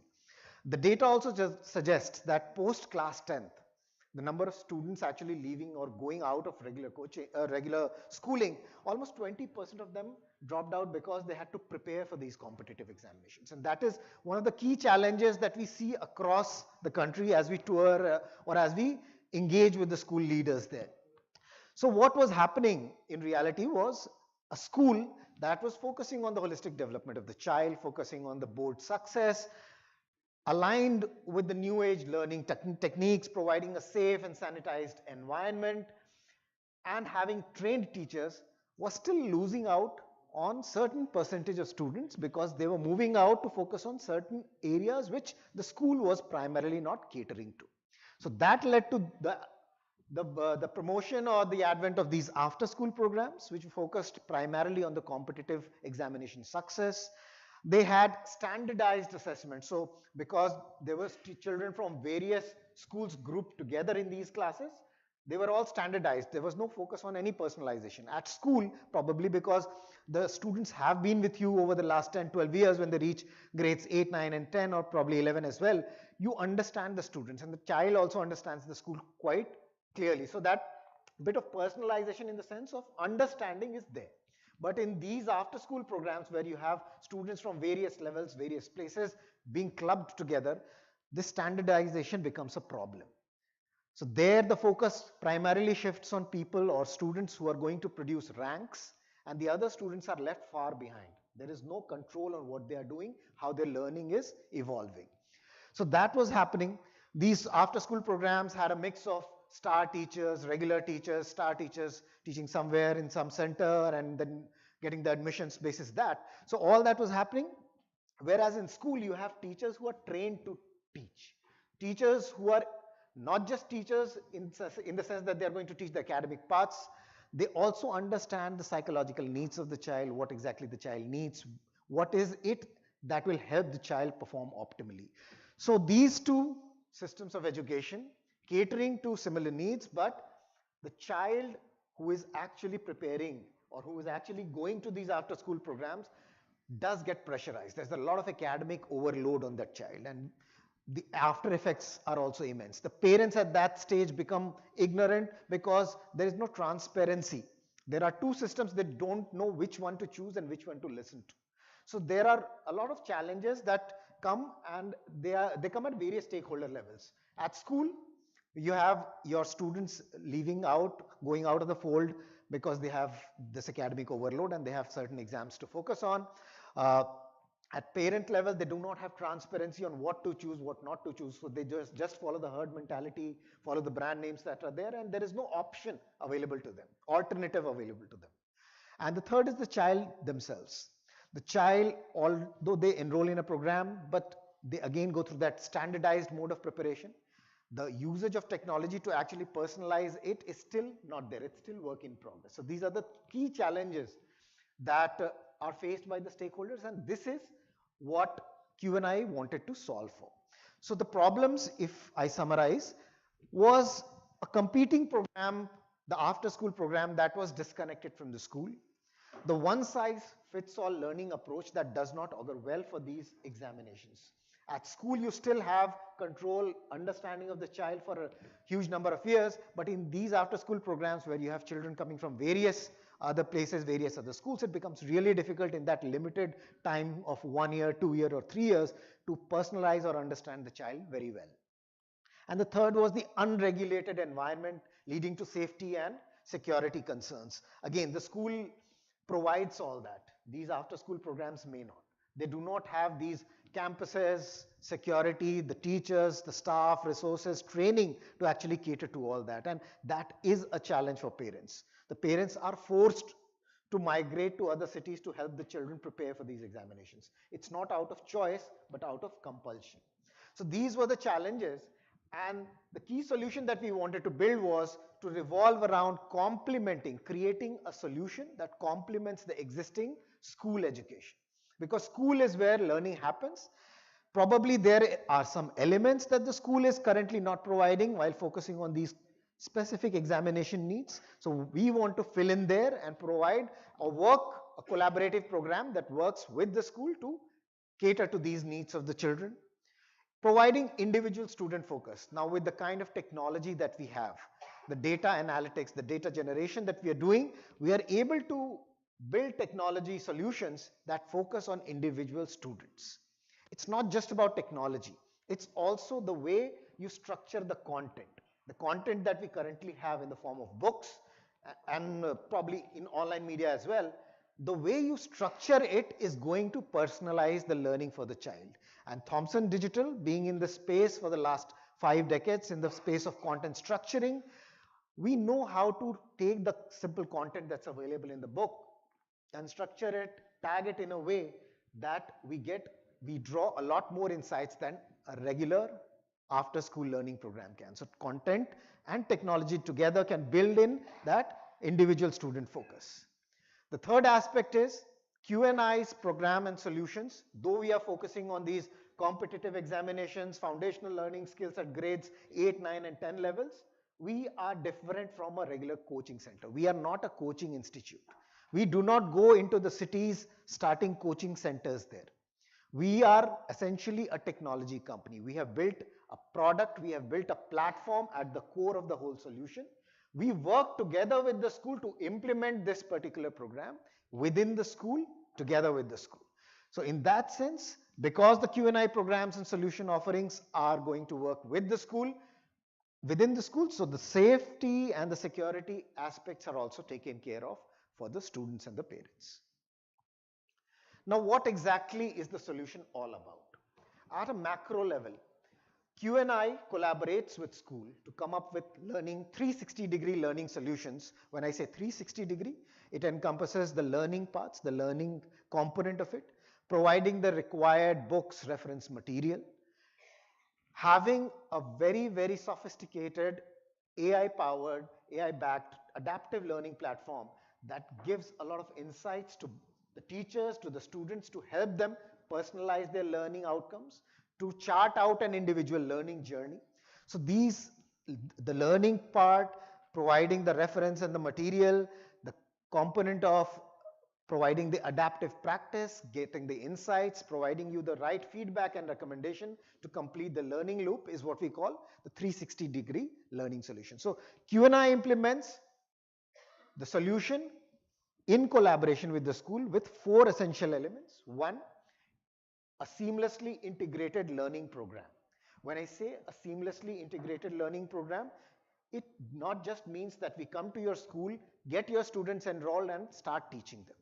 It means that we begin our collaboration by understanding your particular needs. Our teachers are going to focus on the school and not a group of schools together. So we come to your school, understand your academic needs, chart out an academic plan with the school, within the school, so that your teachers are also trained on the content, on the kind of content and the program that we are going to run. And together we work out a way so that your teachers and our teachers can together impart the required learning to the students at the school. So that is the kind of integration that we do. So for example, we have this event today, and some of you express your interest in exploring the synergies further. We spend the next 3 months understanding, meeting, and formulating that whole thing before we go out and reach out to the students and the parents to start this program. So that is the kind of integration that we do. The second is personalized attention to focus on individual students. As I said, at the core of the entire Q&I solution that we are developing is the Q&I platform. A platform that not just focuses on telling you whether a child has done a particular question right or wrong, or not just giving you a simple report based on that. It understands the gaps that the child has in their learning, customizes the feedback and recommendations it needs to provide to the students. It gives the teachers the insights on how to plan their doubts, the remedial, the revision classes. So that is the kind of attention that we have put into that platform, and that helps in personalizing the learning to every child, despite being given in a group. Safety and security with quality content and teaching. Q&I is a part of Thomson Digital. Thomson Digital has been into the space of providing solutions for these global publishers and global educational providers. So one thing that we have clearly matured on is the quality, the processes that we build to actually deliver the content, the learning, and the platform. So it's not just a group of teachers who are going to come and teach, it's going to be an organization that's going to work on every single aspect, right from the planning to taking the teachers into account, to training them, upskilling them before we start implementing, talking to the parents and students together with you. So it's not a program where we just are going to come with a registration form. We are going to speak to individual parents at your school. We are going to speak to the individual student, understand them, and explain them how this is going to work. So this is the kind of processes that a matured company like Q&I, like Thomson Digital has built in, and that's what we take forward with the school in the implementation of the program as well. And the fourth part is the reduced burden and upskilling opportunities for the teachers. Now, a lot of time we had this point raised in the discussion also. A lot of teachers are bogged down by the burden of creating tests, checking papers, and then drawing insights, creating reports out of that. Q&I actually alleviates a lot of that. So you teach, get the children to practice on the platform, and the insights, the tests, adaptive tests. So in a class of 40 students, you will have 40 different question papers, assessments, and 40 different homework sheets that can be given to the students. And at the click of a button, at various levels, at the level of school leaders, management, at teacher, in the class, we are able to create customized reports and dashboards, provide you with dashboards so that you can understand how your school, class, or individual student is performing. So all that is also a part of the solution that Q&I has tried to building. When we try to build this solution or implement this solution, we first figure out the clear outcomes of the program in terms of the success parameters, which should be how well the teachers have adapted to the platform. So although we are saying that we are providing the learning element with our teachers in the school, the long-term vision in the next 3 years is for Q&I to ensure that your teachers are self-sufficient, trained enough on the platform and taking it up from there, so that we can just provide you the platform at the core, and your teachers are able to take the platform and take the whole learning component with them. So these are the clear outcomes that we define when we actually implement the program. This was at a very macro level. We'll spend the next 5 minutes talking about how it actually goes about when we come to implementation within the school. Within the school, the whole learning cycle that we have defined consists of 5 broad steps, and we try to close the whole learning loop, beginning with understanding the child to ensuring that the learning is complete in terms of the required proficiency that the child needs to build in a particular topic is achieved or not. So this is the 5-step learning cycle that we employ, again in the school, with the school. When the program is implemented, when we come to a school and we have a set of students who are actually engaged in the Q&I program, we begin with a diagnostic test. A diagnostic test that figures out the prerequisite skills, the gaps in the prerequisite skills of the child, the strength areas for the child. Basis that report, we are able to provide a bridge course before the actual learning program begins. So as I said, these learning programs that we have developed, they range from grades 8 to 12. For grades 8, 9 and 10, we are offering subjects maths, science and social science to begin with. It's not focused on any particular exam. So we don't say that it's JEE focused, NEET focused, whatever. It's not that. At 8, 9 and 10, we are focusing on building the proficiencies of the child in these subjects. There are certain core learning skills and certain strategic learning skills that we feel the children must imbibe or build before they actually think about going into the academic world and chasing certain competitive examination dreams. So in 8, 9 and 10, we focus primarily on building the core learning skills, which we identify as the application skills, the evaluation skills, the analyzing skills, the knowledge skills of the child, and some strategic learning skills, which include how the child manages the time when they are attempting questions, how they are able to pace up the attempts of the question when they are taking a particular question, the accuracy that they have when they are attempting these questions. So these are some of the strategic learning skills. So 8, 9, 10, we focus in maths, science and social science on these aspects. For 11 and 12, where the child probably has chosen or decided on some streams, we currently focus on JEE and NEET preparation. So we have programs structured and designed for preparation for JEE and NEET as of now. The team is working on developing more modules for CUET, CLAT, that will come probably in the next academic, not in 25-26, but subsequent to that. So these are some of the solutions that we are working on. So the diagnostic test in the bridge course happens. We are able to figure out the gaps. We provide the bridge course to the child before we begin the actual learning program. Now the actual learning program that we have is conducted in two modes. The first preferable mode is the hybrid mode. The hybrid mode where we have our experts imparting the learning from our centralized studios in Noida. So we have best of the experts that we have hired, trained, and they impart that learning in live teaching environment. And it works in a two-teacher model. So you have one teacher who is actually teaching and the other teacher sitting on the chat to actually engage with the students and take their doubts as well. The third teacher in the scene is the school teacher. Why we call it hybrid despite we teaching it online is because we have the third school teacher who has been trained or upskilled on the platform, on the content.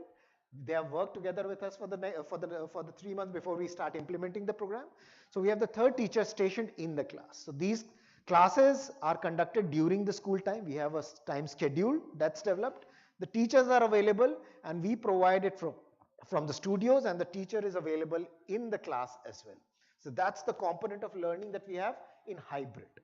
Now there are some schools where this could be a challenge, both in terms of number of students, right, as well as scheduling or fixing up a particular time schedule. So we also work out customize a solution where we can enable your students to take these classes post the school timings as well. But preferable model is always within the school because we are anyways going to work together with you, with your teachers to train them. So this is the hybrid model of learning. The second model is the on-site model, where we actually meet some schools where the infrastructure may not be top-notch, right? It could be some remote area, and there could be reasons why the school may not be able to opt for a hybrid learning system as of now. So in such cases, we are also able to provide on-site programs where we allocate or where we dedicate teachers and station them within the school premises all 6 days of the week. So these teachers are going to be present in the school Monday to Saturday. They're going to take the classes there in specific time that we work out together. Beyond the school time, we will have need-based doubt sessions. And on Saturdays, we have something of what we will describe and talk about is the live tutorial session. So the school will have the teachers stationed within the school for grades 8 to 12, and they are going to take care of the students who are preparing for these programs. So these are the two models that we work in. The hybrid model, our teachers teaching in the centralized studios with another teacher sitting on the laptop answering the questions, and the other side, because the classes are being relayed through smart classrooms, you have the school teacher stationed in the school. So this is how we conduct the learning. After the learning, the step 3 is practice and assessment. So once the child learns in the class, the obvious next thing for them to do is to go and practice questions, right? So we have books and reference material that's anyways going to be there, but what differentiates us is again the platform that we have built. So this particular platform has content, sufficient amount of content for practice, but the content that's structured to a very micro level. A question that may seem to be a simple, medium, or a difficult for somebody at 3 levels, we divide it into 27 different levels on why we call it simple, why we call it medium, why we call it difficult. So Thomson Digital content structuring has been our bread and butter. So we are able to structure, we have experts who can structure or granularize that content up to 27 levels. So the platform has all that content that's tagged and present there. It's adaptive. So when a child goes and begins a practice on a particular topic, depending on how they are answering the questions, on what they know, what their gaps are, the platform is intelligent enough to adapt itself and provide you questions accordingly, so that that engagement is not lost. A lot of times what happens is a student has not understood something, they go ahead and practice on a platform or a book, and they're not able to make any sense of it. They're not able to get the answers. So they just stop studying. The beauty of the platform is it understands the gap basis the responses that the child is giving, provides them with the solutions, the detailed solutions, and basis the gaps in the prerequisites or the concept skills, it is able to provide questions. So and at 27 granular level. So the child is able to go stepwise, incremental steps, and that engagement is not lost, right? So this practice is adaptive in nature. The practice and assessments happen on the Q&I platform, that's online. The third step after the adaptive practice and assessment, the fourth step is the analytics. So basis every question that the child is going to take on the platform through the practice sessions or the assessments, we draw a lot of insights. As I said, every question gives 27 different pieces of information. So you have a lot of insights that come in. Over a period of time, it builds on. So a lot of data there. But a lot of data will not make sense to anybody. It has to be provided or it has to be customized in a way that you understand it. So for the child, they do not have to focus on individual elements on what their gap areas are. The platform simply is able to structure their entire SWOT analysis, what their strength areas are, what their weakness is, what their opportunity is, what their hurdle is, and structure it in a table format. So the child knows what are his strong topics, what are his opportunity areas, what are his hurdle areas, what are the weak areas. It doesn't just stop at that. It also tells, after providing that analysis, is these are the tasks that you may need to do to actually move from the various zones, move from weakness to a hurdle area, hurdle to opportunity, and opportunity to a strength area. So the platform not just provides you insights on where you are, it also tells you how to go to the next step. That is the kind of deep analytics that we generate. The other is the predictive analytics. A lot of times when we are taking these tests, when we are talking about proficiencies and the child is shown a score, they do not necessarily know where they are in the whole learning journey, right? Today, if I take a test, I score 90. Does that guarantee that 2 years down the line, if I take the main exam, I'll score 90? That's not certain. So basis the data that we have, the basis the AI models that we have built in, we are able to create a whole learning roadmap for the child. The day the child joins on the Q&I platform to the day they intend to take a particular exam, a learning path is charted out. The learning path changes as per the practice and assessments and the performance that the child is doing on the platform. So the child every day, not just the child, but the parents as well, who have been in the dark so far, who don't know where the child is. Once they send the child to a school or a particular program, they do not know on a day-to-day basis on how the child is progressing and if the child is progressing in the right direction or not. So that kind of transparency is brought about by the Q&I platform, by the analytics that we develop. So an understanding of where I am today and whether I'll be able to compete in the examinations that I intend to or not, the platform suggests the recommendation. So it tells you that you are in the green zone, you are in the red zone or an amber zone, and to improve, these are the set of tasks that you need to do. So all that is done by the platform itself. basis the insights that it has gained. So that is the kind of analytics that the child gets. Without bothering and understanding on the nitty-gritties, they get clear-cut defined tasks that they have to perform to improve. For the schools and for the teachers, we have dashboards and we have customized reports. So at the click of a button, you are anytime able to see how your child is performing, how your class is performing, and take steps. So this is the analytics part. Now, after giving you the results, we do not stop at that. There are certain gaps that have been identified. There are certain areas where the child may work on to make a particular topic or a concept into a strength, right? So for that, we have specially designed live need-based tutorial sessions. Since we have the data of the child, we understand where each child is. So basis that information, we are able to create small homogeneous groups of students. So in a topic, there are certain students who are lagging in the basic foundational understanding of the concept. There are some students who understand the concepts but are not able to solve questions. There are some students who can solve basic questions, now they want to go to the next higher level. So for all these three grades of students, we have the data. So we create homogeneous groups and invite them for these live need-based tutorial sessions. These are like a 1.5 hour sessions with clearly defined outcomes. So when the child comes into that particular session through invitation, we do not invite every child because every child may not need a particular tutorial session. We send them recommendations basis their performance, and when they come into the session, there is a clearly defined outcome that they have to achieve.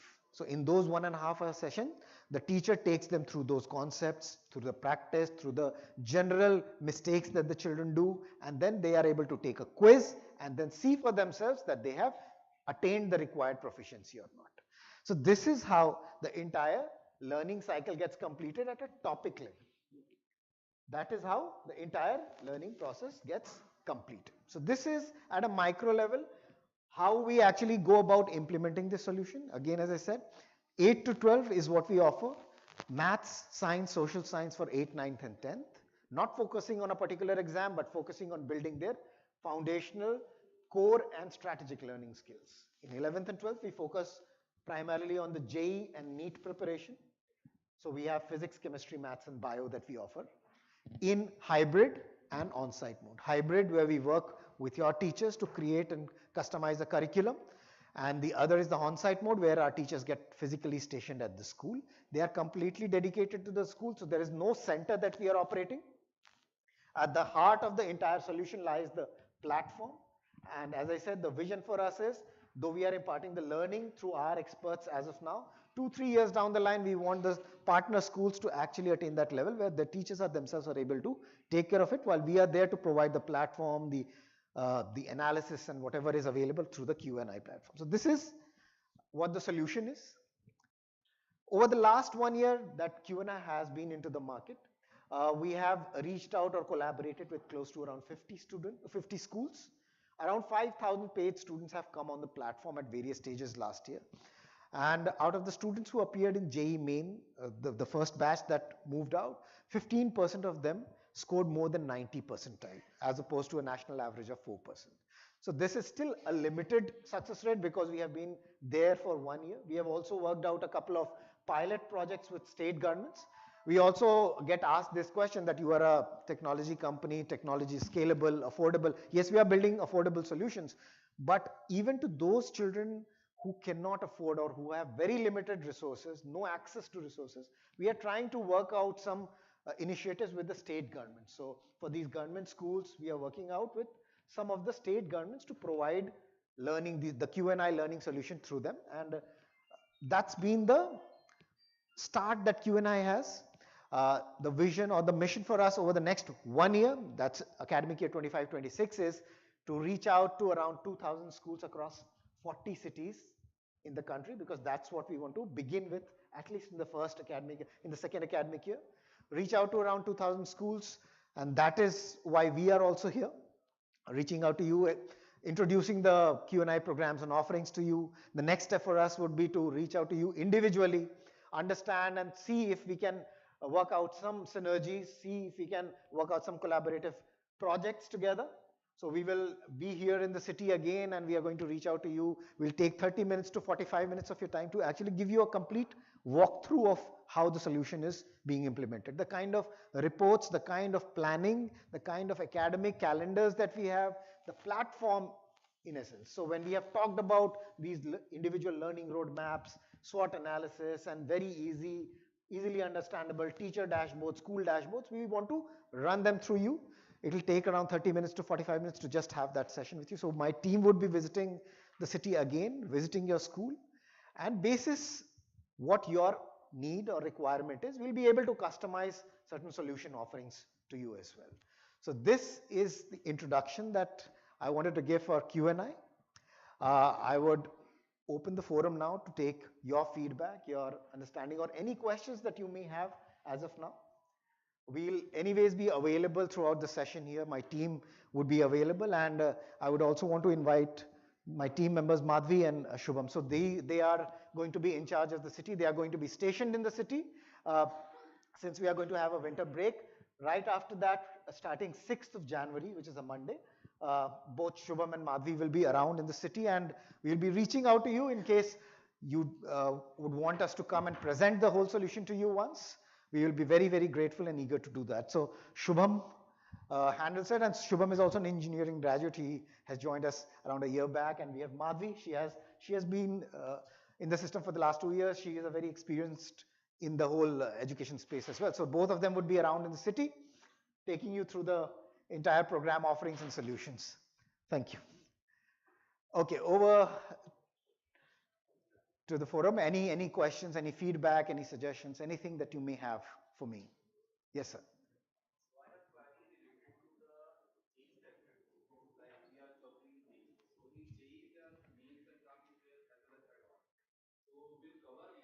Absolutely. Absolutely. Okay, and there are several other exams like BITS, VIT, SRM, and state CET like Gujarat. We have GUSET here, so it will cover the GUSET examination also. Yes. So how it covers, I'll explain. Because this is an adaptive platform and we have proficiencies defined. So it's not catering to one particular exam. We build proficiencies in the topic and subject, be it any exam. But because the kind of questions that we have focus on engineering and medical entrance exam preparations, that's why we call it JEE and NEET. The difference between probably a state CET and a JEE exam probably is the level of questions asked, right? The concept teaching is going to remain the same. So the level of proficiency that you need for JEE is different from the proficiency that you need for a CET. And that is what we define. So a student who's preparing specifically for CET will have to attain a proficiency of 70% in the subjects and the topics, whereas somebody who's preparing for JEE will have to score or get a proficiency of 80%. Right? So this way we are able to structure and provide a solution for everybody. They clearly know if they have crossed the required level for their intended exam or not. So this is one thing. The other thing I just wanted to briefly touch upon was the proficiency that I'm talking of. Because though I may have theoretically told you that there is something called proficiency and 70 is for CET and 80 is for JEE, how does it actually, how do we arrive at that? So we have looked at the last 3-4 years of data, and then the models have been placed to understand that a score of 70 or 80 on our platform corresponds to what score in JEE. So we have a lot of data around that, and that is the basis for telling that. The second aspect is when we talk about proficiency, we do not just talk about accuracy. Generally, the assessments or tests that we take, we give a test paper and a child scores 80%. What it essentially means is the child has been able to solve 80% of the questions, or whatever questions they have been able to solve, they have been able to solve 80% of them correctly, right? But accuracy is just one element of the entire understanding of proficiency. These are timed tests. So the speed element also has to be incorporated when you're talking about proficiency. The kind of questions that the child is attempting to attain or get a particular score is also a part of proficiency.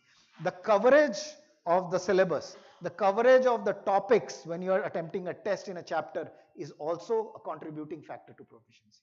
So when we are talking about proficiency, we are incorporating all these 4 elements, and that is why we are more or less certain that when you attain a certain proficiency on the Q&I platform, you will be able to attain a particular score in that examination. And one query is related to the 8, 9, 10 division. Like we are covering math, science, and SS. Social science, yes. Yeah, yeah. So in 8, 9, 10, students generally go for Olympiads like HBCSC, Right. RMO, INMO they are going for. So do we cover these extraordinary students like any kind of support we are giving to them? Yes. So the whole program, because it's going to work with the school teachers, so the school teachers are also going to be a part of the whole learning process. So we have to go beyond the regular school syllabus, right? So we will cater to these competitive examinations as well, the Olympiads or whatever they are. Specifically for these students who are bright, we, as I said, we have these extra sessions. We have these need-based tutorial sessions where we cater to those students in homogeneous groups.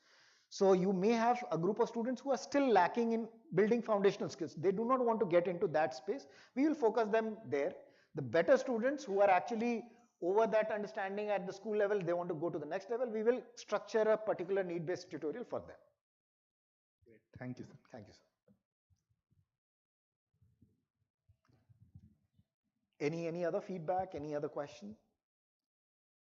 I hope I was able to explain how we are trying to be different from a regular coaching institute. So we do not operate a center and it works completely in alignment with the school, right? So the level of customization that a school may need is something that we really work upon. And that's why I said that we will need that 30 to 45-minute sessions with you individually to understand and then probably customize an offering for you and then for you to actually judge for yourself on how we implement it. One of the challenges that we also get is getting the parents aligned. For example, we have been talking about the Q&I platform that's online. And one of the key challenges or key questions that arises from parent side is online we don't have a control over what the child is doing, right? Device पे control नहीं होता है कई बार कि क्या कर रहा है बच्चा. So what we have been very, very sensitive about it and we have data, privacy and everything taken into account. In addition to that, these devices, we are able to provision devices which are logged. Logged in the sense when the child engages on Q&I through that particular device, they are not able to open any other application. They are only looking into Q&I and the video solutions that we have for taking these need-based live sessions. So we are able to do that as well. Yes, ma'am.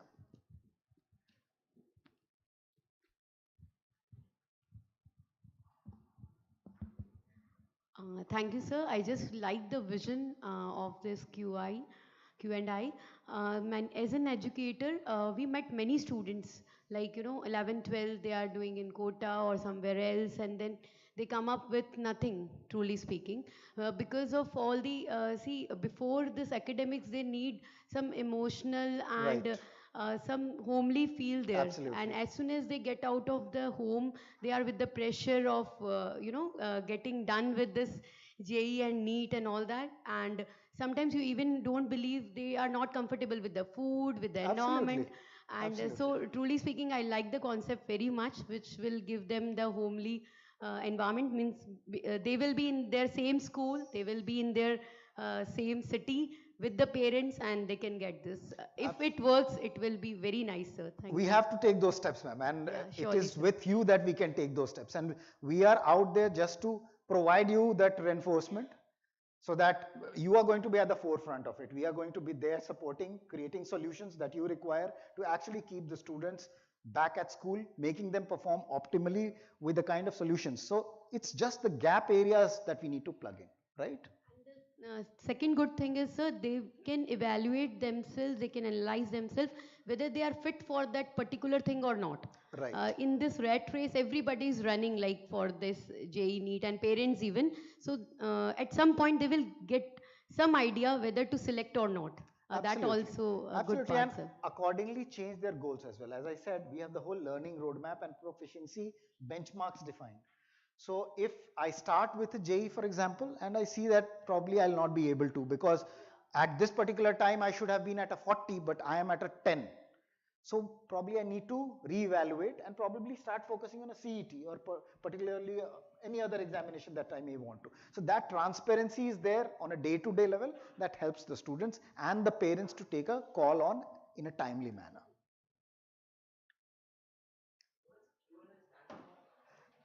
Okay, so we thank you for asking that question, because we did spend a lot of time working on that as well, because small things matter for us.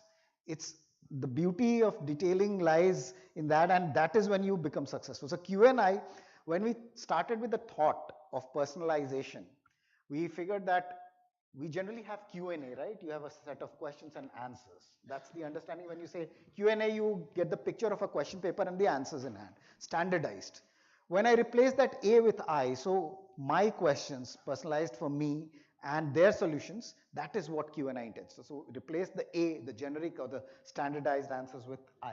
So my questions and solutions for me.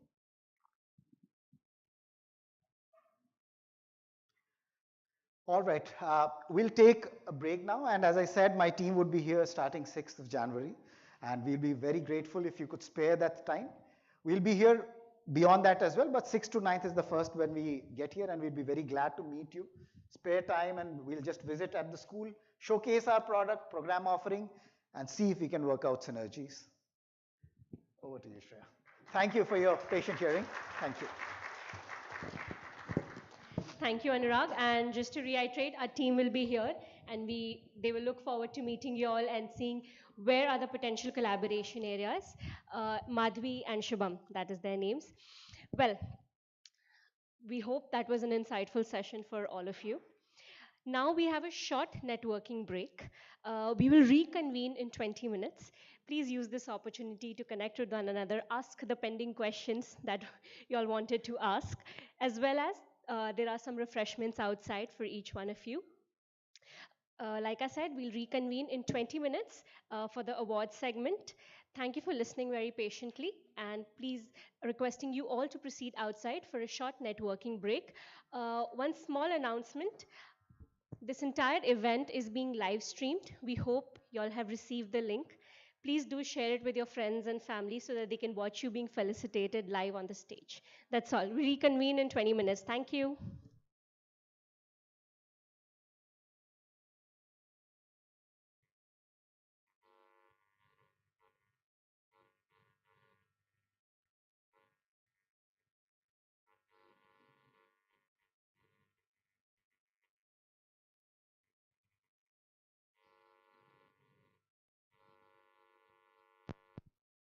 Getting started on Q&I. Preparing for competitive exams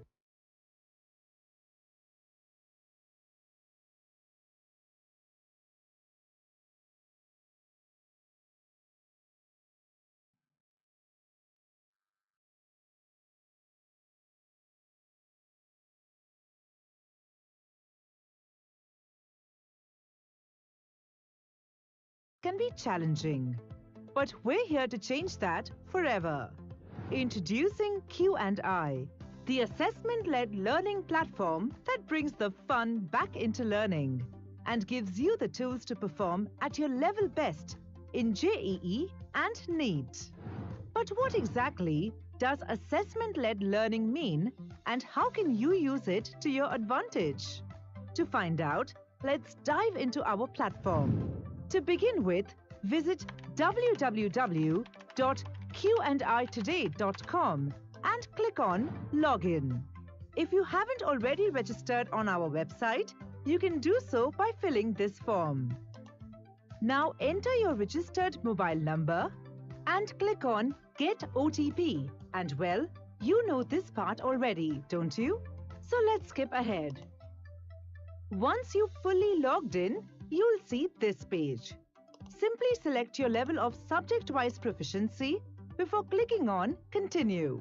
That will bring you to a personalized assessment, a diagnostic test that shows you your current level of readiness for the final exam. It also helps our unique assessment-led learning platform craft a personalized learning journey for you. To proceed, simply click on Attempt Now.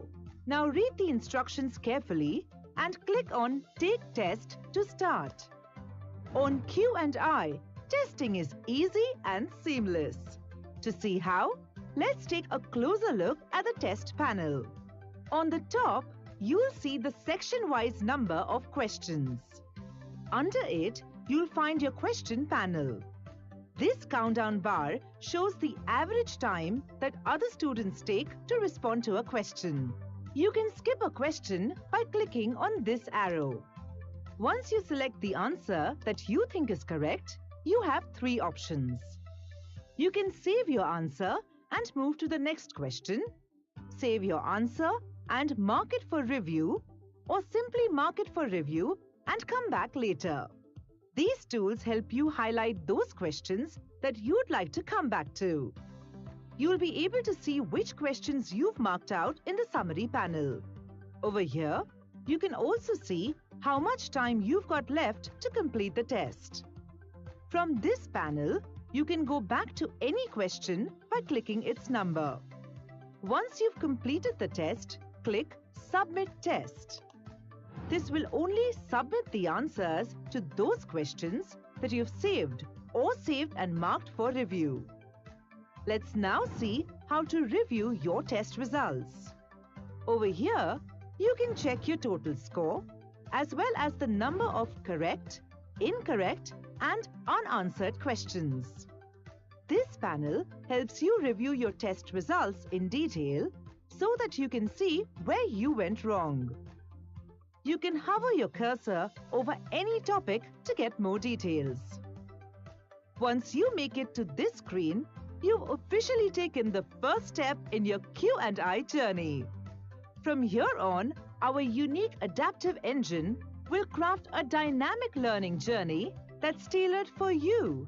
And pretty soon, you'll begin to see the difference that Q&I makes to your prep.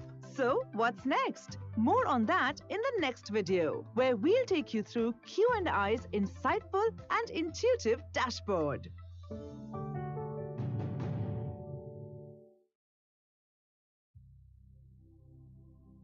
Hello, Namaskar. This is Dr. Anju Mehrotra from Kalka Group of Institutions. I attended the session today of Q&I.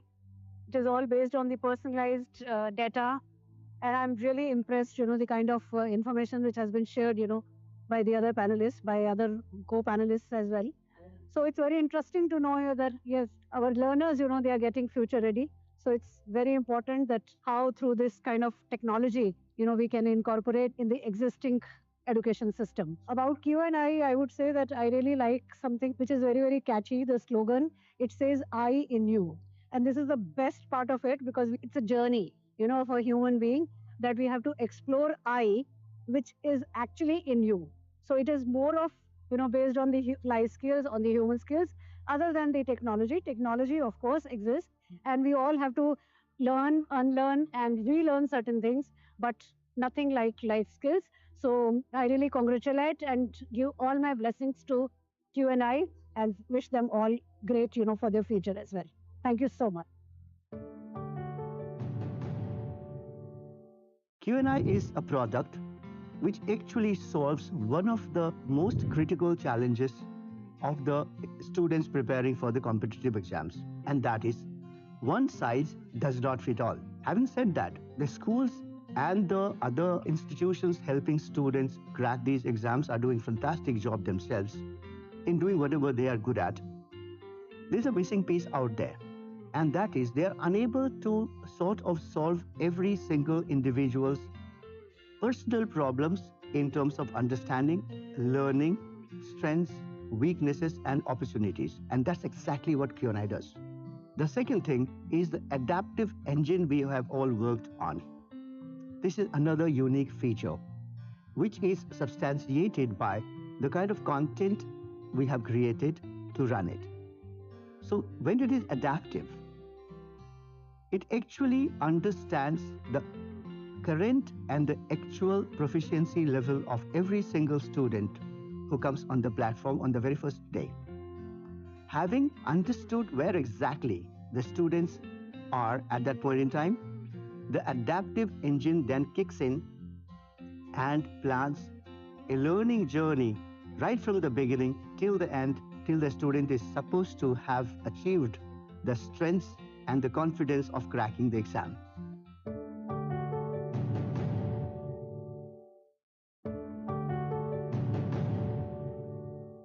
I certainly believe on the path that this day and age when there are like so many options and everyone is sort of being the first one to give in their views, like the student tends to get a little bit confused and they don't know what is best for them. And sometimes even other people in their life, like parents or teachers, can't really judge what's best for them unless they have like a physical assessment or a proof which can state that no, that is right for the student and this is the path which you should take. So I think this is a very great initiative indeed, and it's surely going to help a lot of students in future. This product obviously focuses on what you're actually weak at, like at the precise point. That I guess is not done in other online institutes too. That makes this venture stand out from others.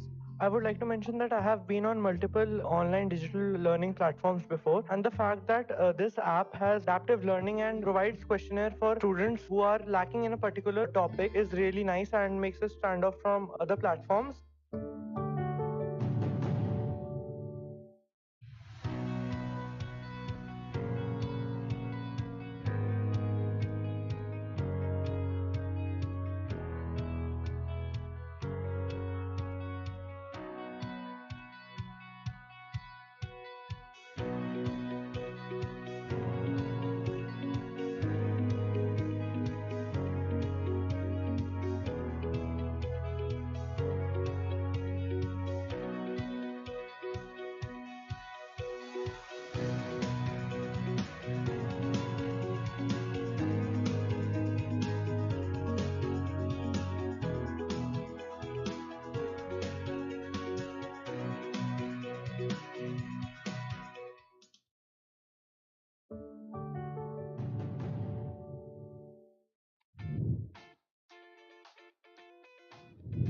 Right now, what we have started off with is addressing the needs of the competitive test preparation market segment and looking at the schools from the 8th, 9th, and 10th perspective. So what we are trying to build is an assessment-based learning platform rather than a curriculum-based learning platform, because as I said, we don't want to build a parallel structure to the existing schooling system.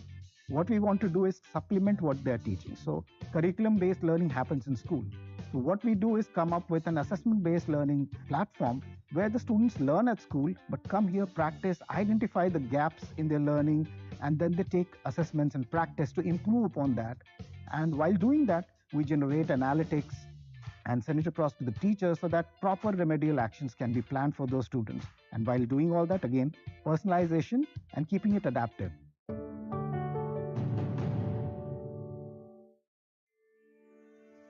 Hi everyone, it's Rajesh Rathore, advisor Jammu Sahodaya, as well as principal GK Public School Gujwani.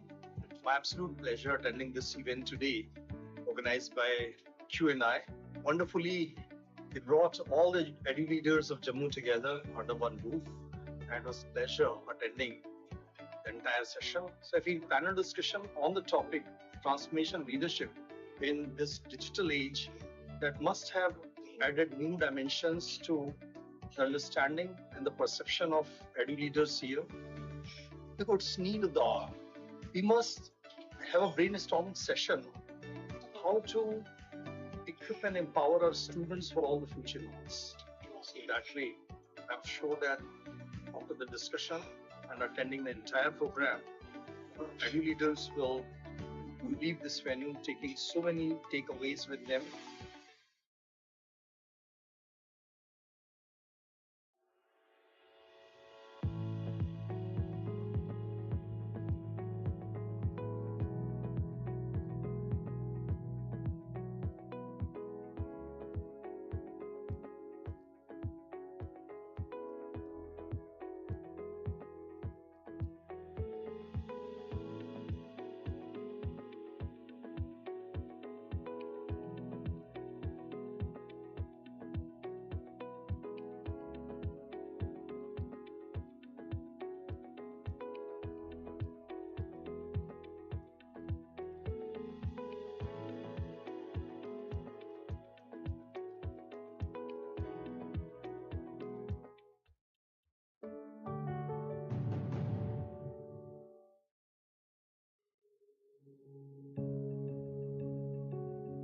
My name is Aryan Agrawal and I'm 17 years old. मैं हमेशा से एक engineer बनना चाहता था and I love exploring things. अब engineer बनना कोई इतना it's not very easy.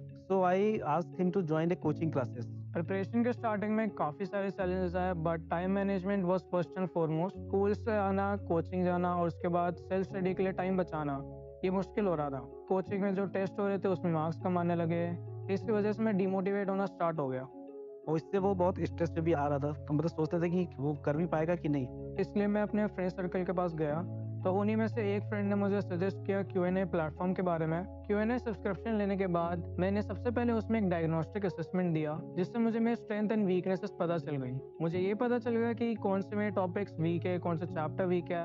उसके बाद मैंने टॉपिक वाइज टेस्ट देना स्टार्ट कर दिया जिससे मेरा काफ़ी टाइम बचने लगा क्योंकि instead of covering whole chapter I was covering topic wise things. Q&A में ये एक अच्छा फीचर है कि टॉपिक वाइज क्वेश्चंस अनलिमिटेड हैं, आप कितने भी क्वेश्चंस प्रैक्टिस कर सकते हो। Q&A जब मैंने यूज़ किया तो स्टार्टिंग में उसने मेरी लेवल के क्वेश्चंस मुझे देने स्टार्ट किए। मैं ग्रेजुअली उस लेवल को इंक्रीज करता गया जैसे जैसे मैं अपने क्वेश्चंस और अच्छे करते गया और मुझे उस लेवल पे ले गया जिस लेवल की प्रिपरेशन मुझे चाहिए एग्जाम को क्रैक करने के लिए।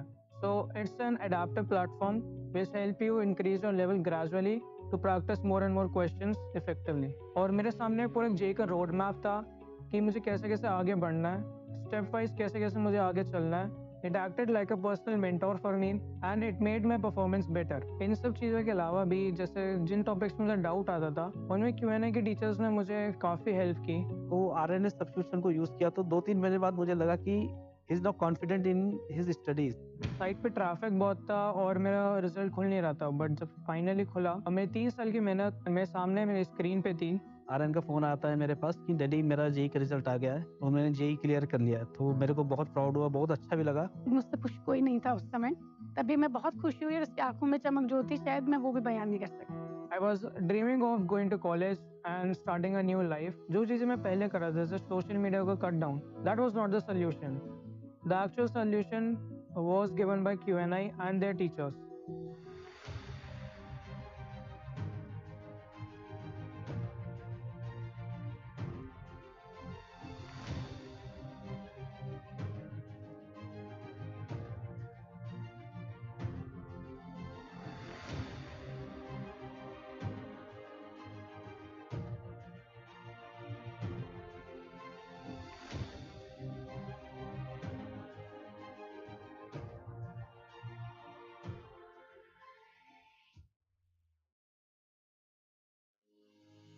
I'm Dr. Vikesh Kaur, Principal Doon International School, Jammu. I'm really proud and honored to be a part of such an event that has been organized by Q&I organization. I extend my heartiest congratulations and generous gratitude to the founder and CEO of Q&I, Mr. Vinay Singh, and his team for organizing such a great event where almost all incredible intellectuals of Jammu and across Jammu, they were brought together under one roof. Basically, this event was about transformational leadership, which is the need of the hour. And as we all know that education sector is changing with a fast pace and we all need to transform ourselves and our initiatives to keep a pace with it. So basically Q&I is an organization which is providing some kind of solutions for all of us where they have some customized and tailored structured learning strategies for everyone. As we all know that all children are unique in their own sense and it is not possible to have one size fits all kind of a thing. That's the gone days that we all used to teach in the same way. What we have started out with is a test preparation segment, need-based learning or assessment-based learning as you can call it.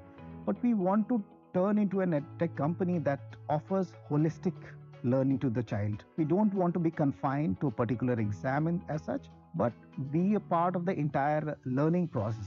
Make it more participative, make it more collaborative with cutting edge technology basically to actually take it to the next level, make learning more enjoyable and more tangible in terms of the outcomes that come through it. And that is what the vision for Q&I is.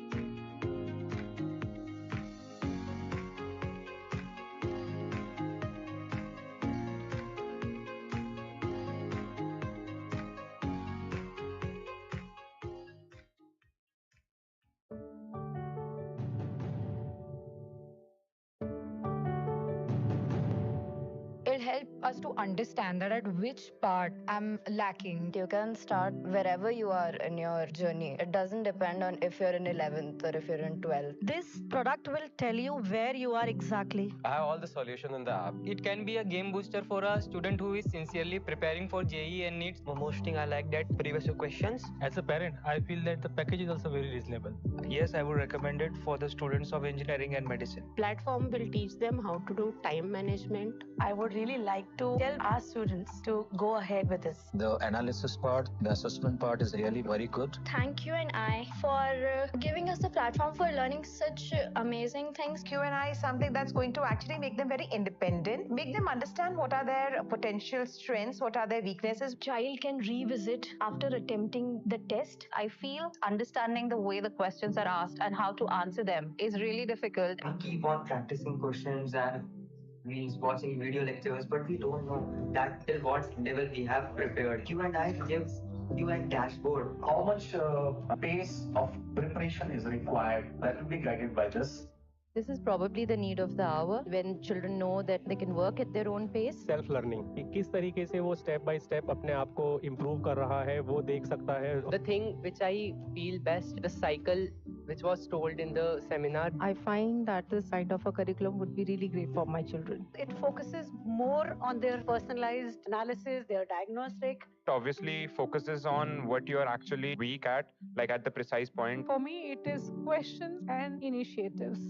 This app has adaptive learning and provides questionnaire for students. आगे recommend करता हूँ और ज़्यादा से ज़्यादा लोग इसको समाज में आगे बढ़ाएं.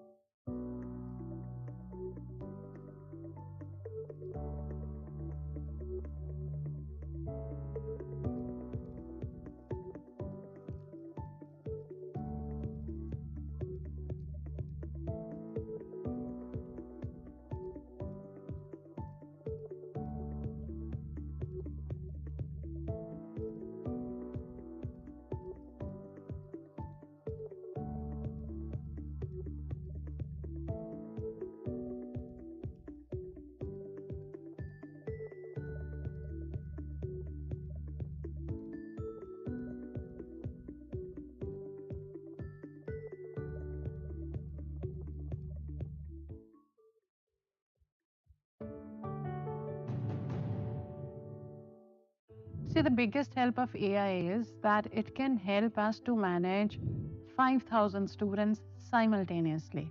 So whether it's a heterogeneous group or it is any kind of a group, that is no issue out here. Not only this, we take that tool of analysis that is really, really helpful, because what it does is, it is highlighting the strength and the weakness of each and every student. So we continuously keep on going to the platforms. We pick up the analysis of the students who are working on the platform, and based upon that, we come to know that are there certain areas which are common to all the students, where they're weak or they're not able to perform well. And based upon that input, then we design our content. Then we come out with a question bank, or we come out with any kind of a help, so that students are able to clear their weak areas and fill the gaps which are there in the knowledge and move ahead. This is not possible by any single teacher to do all this. So this is how AI is helping immensely to understand each and every student.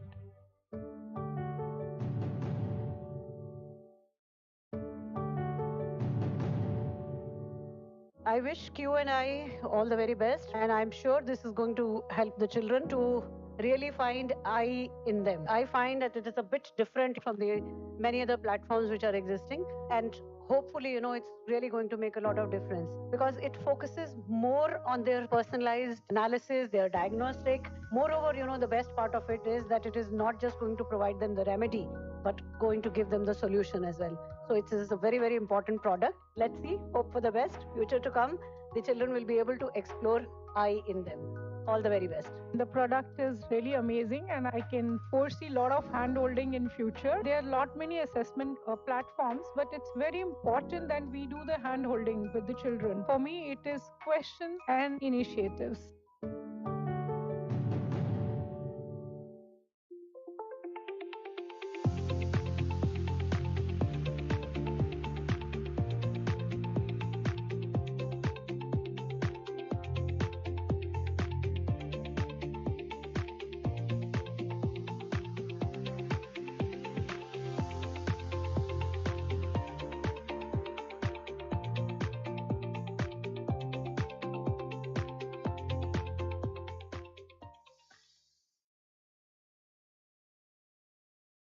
So before designing any product, we try to understand why we are building and then what we are building. So we have to be very clear about why we are taking up any project or any product feature that or any offering for that matter. We just spend a lot of time on deciding why and the what's, and that involves a lot of surveys and researchers and talking to people who are actually going to use our product. You just don't build it for today, you build it for tomorrow. You have to have that whole roadmap in front of you before you actually begin with the process of designing the first draft of it. And then we get into the process of designing the launch and the features that will go into it, and every team what tasks they are going to take.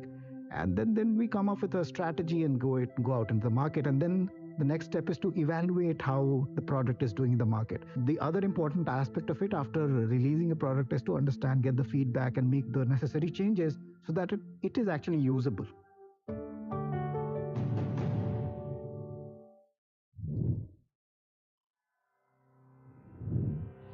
NEET UG is for all those students who are looking for an admission into a medical college. Now this test, in addition to, it's not only about the subject knowledge, it is also time-bound test.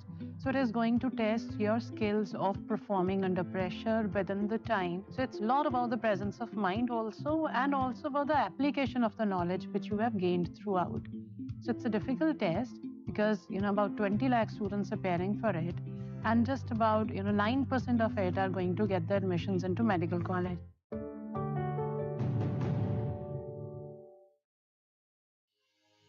I'm Dr. Vikesh Kaur, Principal, Doon International School, Jammu. I'm really proud and honored to be a part of such an event that has been organized by Q&I organization.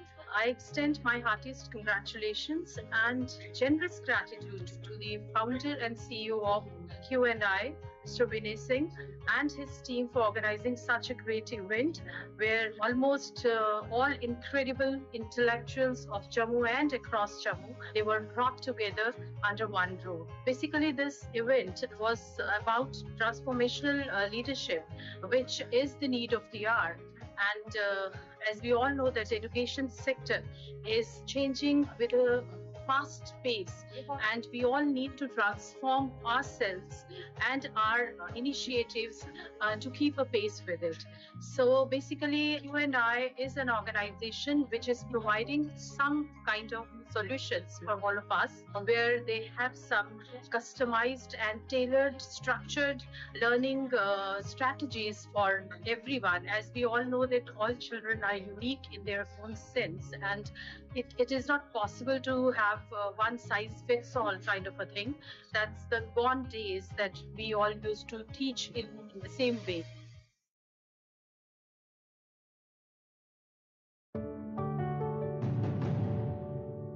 The thing which I feel best, the cycle which was told in the seminar, that give test and analyze your weakness and the strength. I really do think as a student, this will really help for any student to get to know what point they're really lacking on. I'll promote this to my peers and juniors also. Such a new and unique platform. It is very, what to say, I have no words. First time I have encountered such platform with such qualities that it is pinpointing you where you have to focus.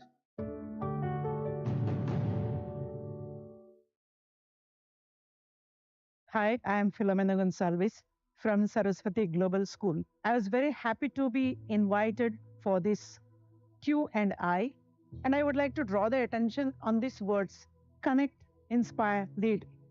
It actually propels me this thought process. In fact, when we are talking of values and ethics, we need to connect with children of any kind, of any status. Then comes inspiring. A leader has to inspire, and that's how we leaders lead, and children will follow us in the leading path. The second point to be noted is creating connections in order to teach, inspire, learn. We also spoke about personalized learning, which is very important. Yes, we need to meet all sort of children, and this is possible. And today we got a thrust from Q&I to do this personalized learning. I'm so grateful for this inspiration, and also for all those leaders who spoke about creating connections and personalized learning. Thank you once again, Q&I, for inviting me I go back enriched. Thank you so much.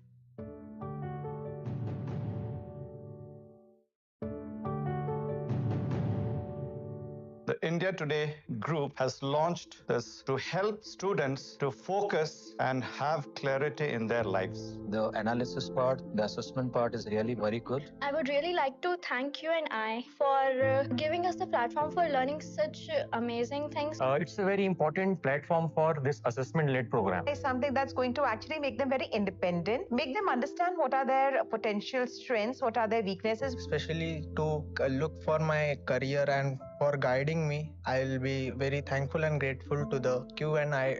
Students do not know how much have they studied and how much are they prepared for the upcoming exams. Child can revisit after attempting the test. I feel understanding the way the questions are asked and how to answer them is really difficult. And I'm very sure this platform is going to enrich each and every student who enrolls for it.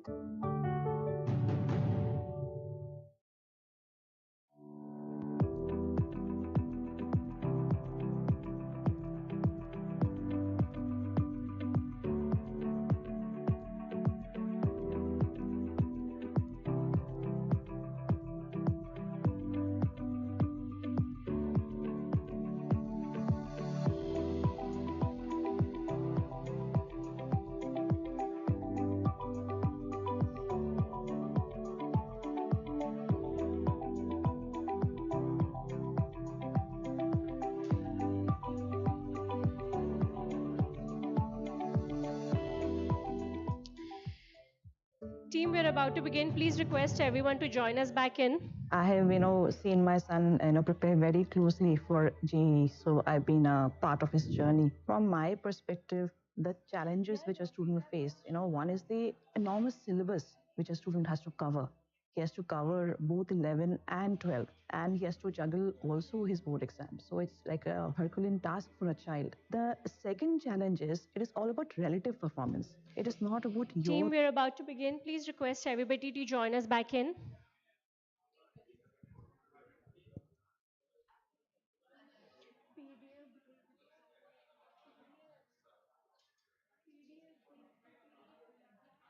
Distribute the forms.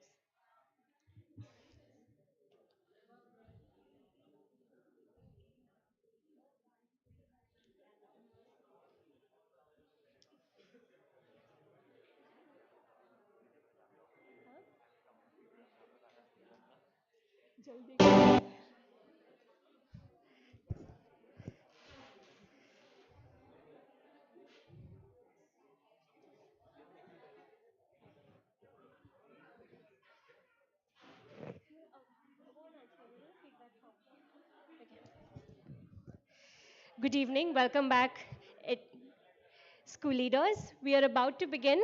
Our team members are going around and distributing feedback forms. We would love to hear what you have to say about the event, about the presentations, the different segments. A small request, the form has a question on collaboration and support. It would be lovely if you all could let us know what would be a great time to meet you all. You all can put a date that suits you all on that form, and our team will contact you accordingly. I repeat, there will be a question on collaboration and support.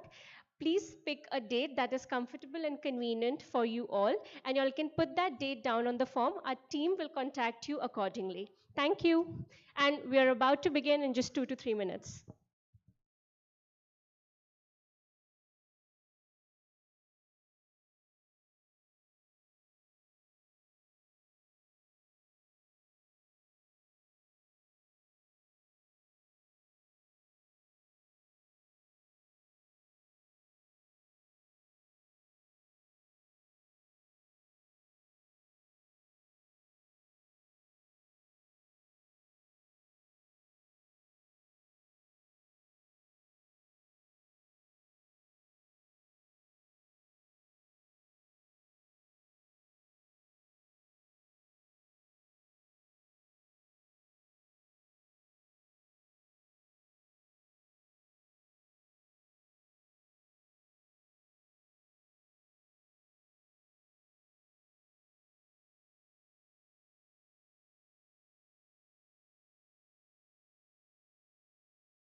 Once again, a very good evening.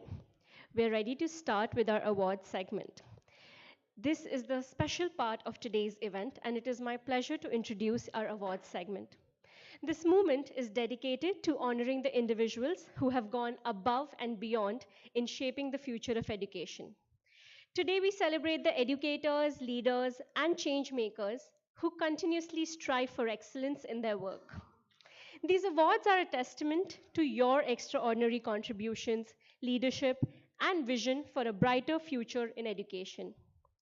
Please join me in applauding the exceptional individuals we are about to recognize. But before we begin, a humble request, please do not leave after receiving your awards. We would like to capture a group photograph. We do not want to miss that moment. It will just take a few minutes. Please stay with us. All right. Now, without much further ado, may I please invite the Q&I team on stage to present the awards. Team, please join us on the stage.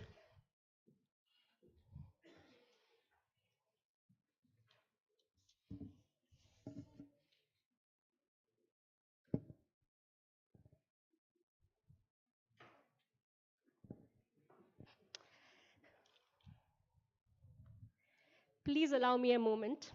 It is my pleasure to introduce Mr. Vinay Singh, Executive Director and CEO of Thomson Digital and Q&I. With over 30 years of distinguished experience, Mr. Singh has been a visionary leader in content communication technology, driving Thomson Digital's strategic growth across India, Mauritius, and the US. Under his leadership, the company has emerged as a key player in the global publishing industry, pioneering digital transformation and innovation. Mr. Singh's deep fascination with emerging technologies has fueled his commitment to driving innovation. His extensive background in scientific, technical, and medical content now guide his focus towards advancing the edtech landscape in India. Leading Q&I, he leverages Thomson Digital's rich legacy to create transformative learning solutions that enhance student experience. Please join me in welcoming Mr. Singh.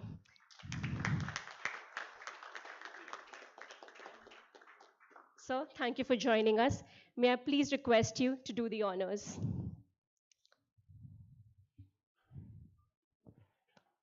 Our first awardee for tonight, may I please invite Mr. Amarjeet Soni, founder, Upaya EED Group of Schools. Congratulations, sir.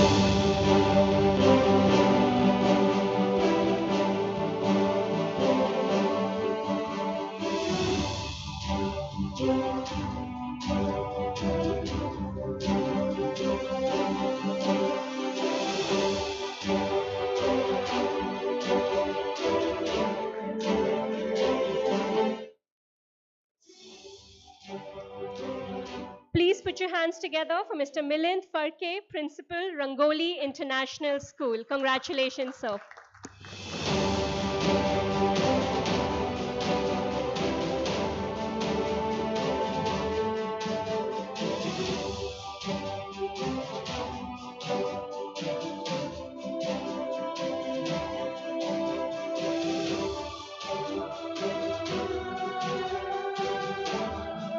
May I now please invite Ms. Nidali Dugley, Principal, Calorex Future School.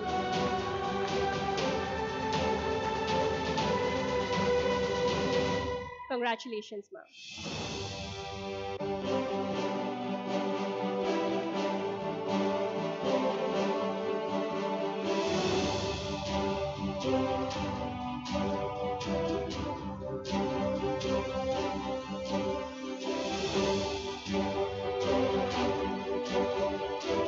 Inviting our next awardee, Ms. Sunita Tiwari, Principal, Bright International School.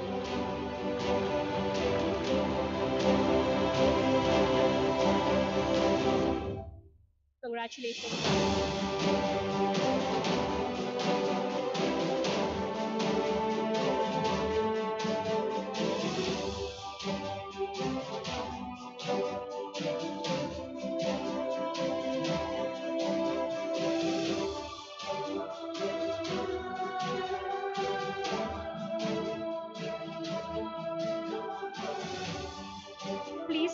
hands together for Ms. Pooja Chauhan, Principal, Om Landmark School.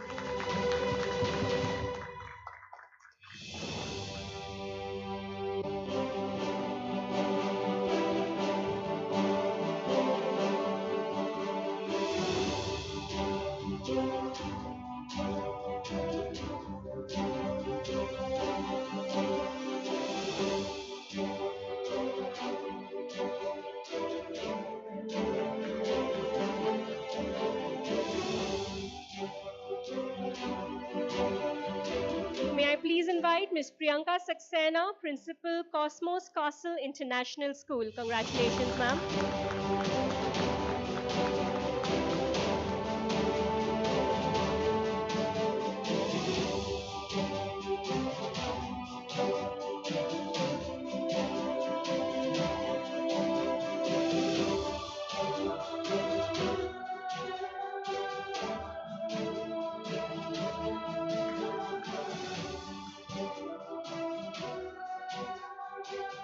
Please put your hands together for Mr. Sachin J. Lathia, Managing Trustee, One World School.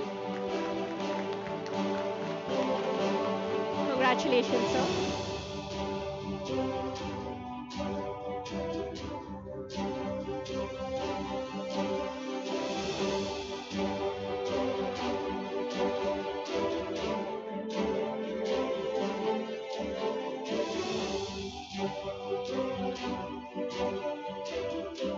Here's to our next awardee, Dr. Sadhana, Director, Pune International School.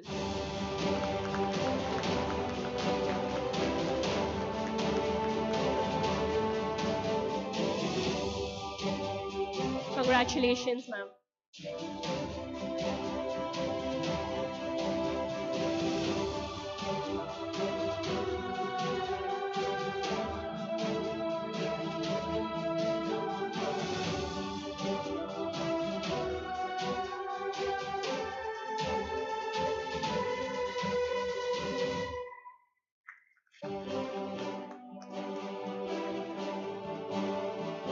Here's to our next awardee, Miss Anita Manoj Paviskar, Principal, Nalanda Vidyalaya. Congratulations, ma'am.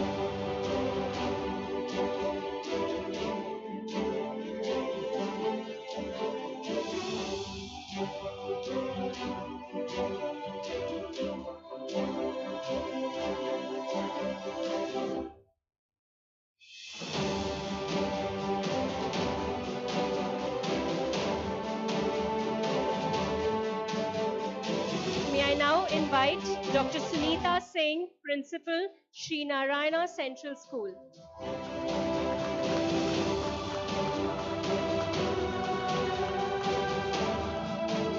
Congratulations, ma'am.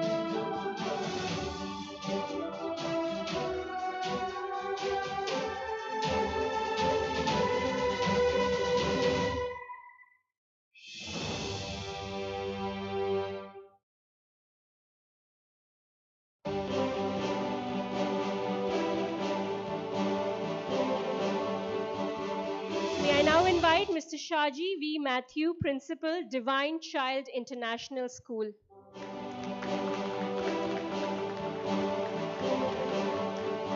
We have ma'am taking the award on sir's behalf. Congratulations.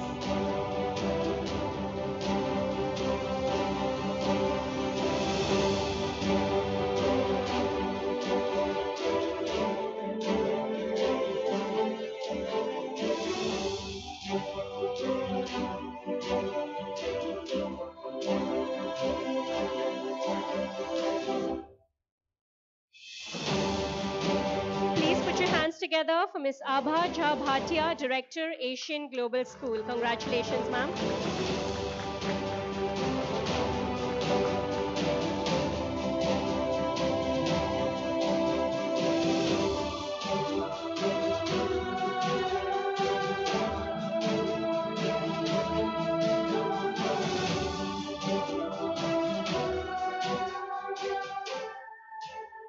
Please put your hands together for Ms. Anamika Anjaria, Founder and Director, Rangoli International School.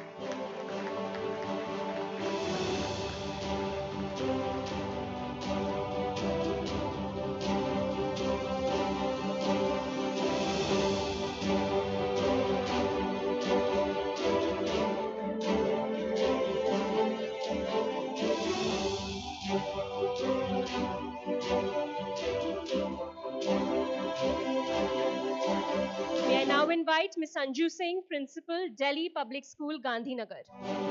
Congratulations, ma'am.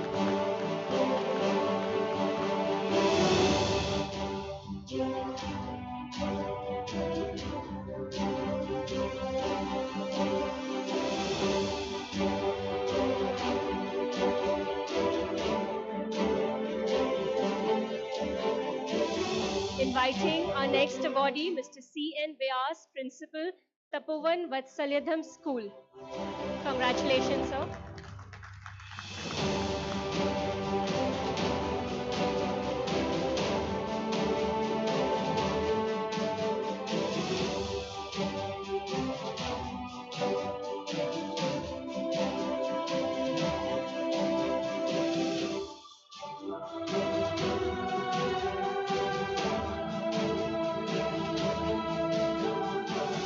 Please put your hands together for Mr. Chandresh Thandukia, Chairman, Vibrant Waves International Academy.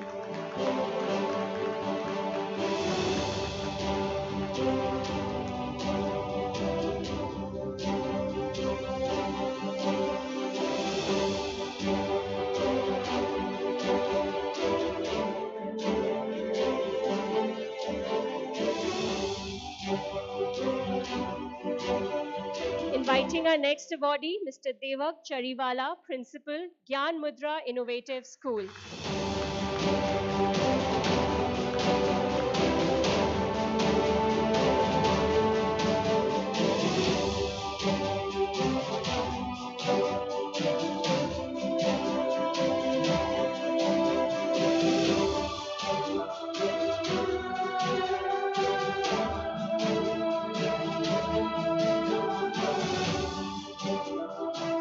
Please put your hands together for Ms. Devangi Dave, Principal, Vishwa Niketan Shanti Asiatic School. Congratulations, ma'am.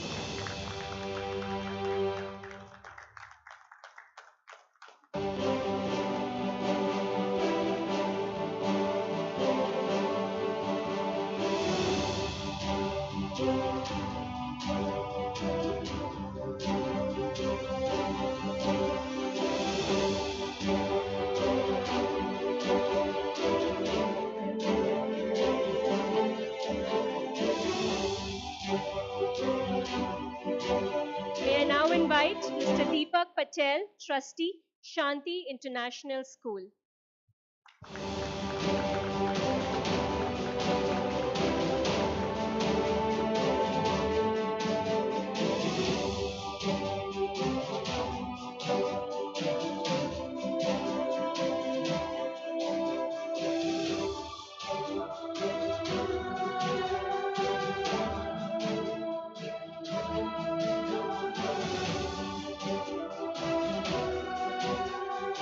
Please put your hands together for Dr. Pratiksha Parekh, Principal, Tripada English School.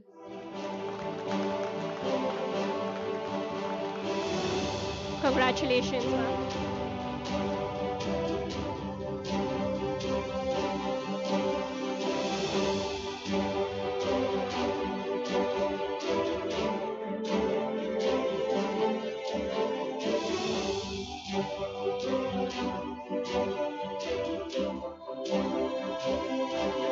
Inviting our next awardee, Dr. Narendra Kumar Sinoja, Managing Director, Arpit International School. Congratulations, sir.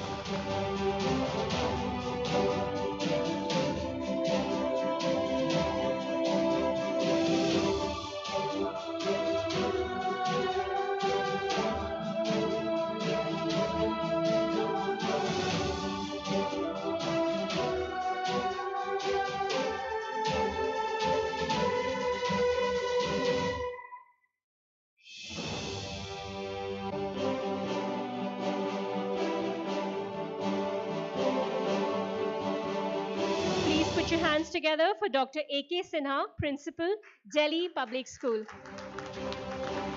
Congratulations, sir.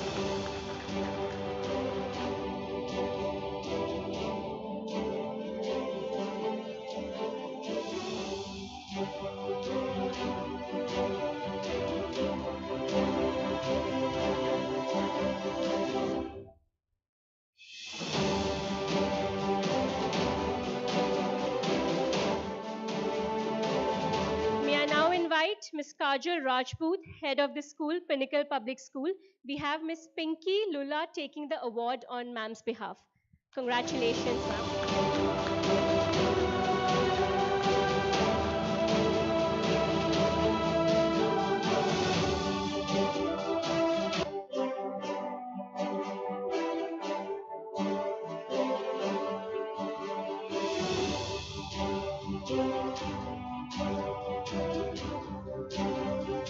Please put your hands together for Ms. Minakshi Jain, Principal, Mahavir Modern Public School.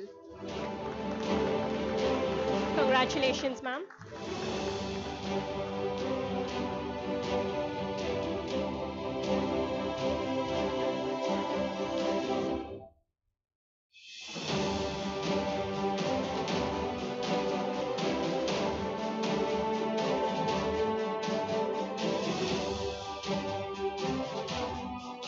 The next awardee is Mr. Mukesh Tiwari, Principal, Tapovan Vidyalaya.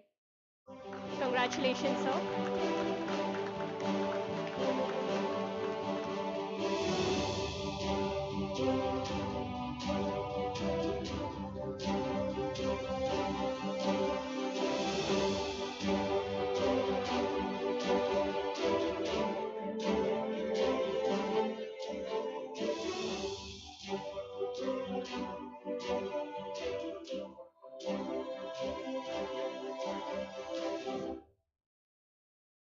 Please put your hands together for Mr. Nainesh Patel, Director, Devasya International Public School. Congratulations, sir.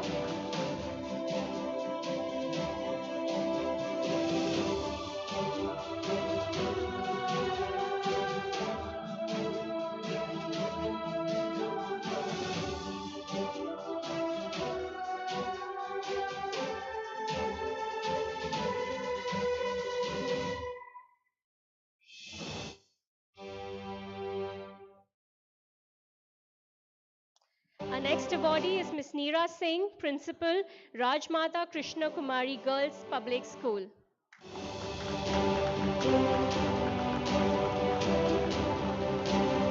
We have someone taking the award on ma'am's behalf. Congratulations.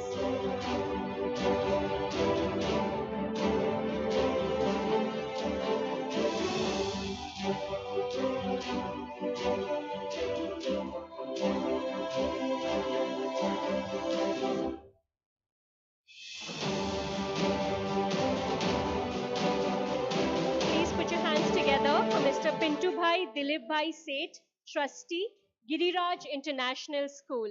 Congratulations, sir.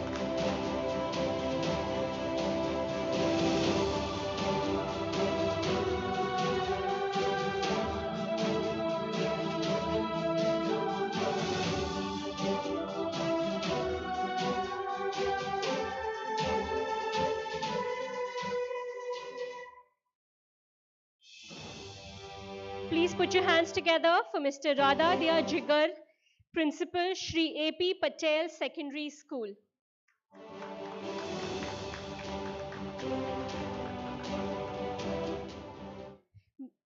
He just left. May I now invite Mr. Rajnikant Makaria, Principal, BAPS Swami Narayan Vidya Mandir. Congratulations, sir.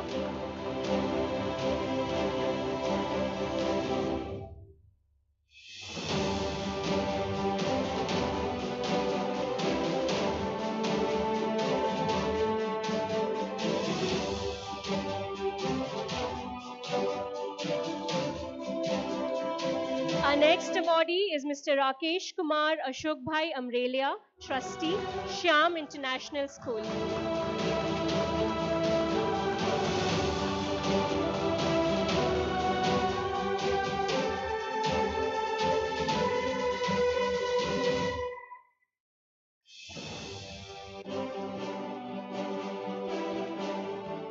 With a huge round of applause, may I now invite Ms. Ronak Zaveri, Principal, Ahmedabad Public School International. Congratulations, ma'am.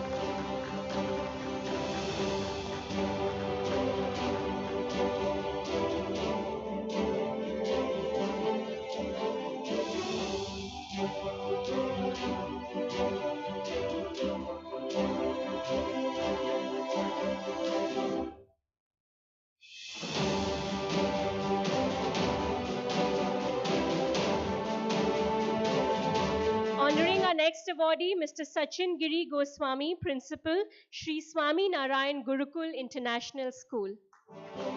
Congratulations, sir.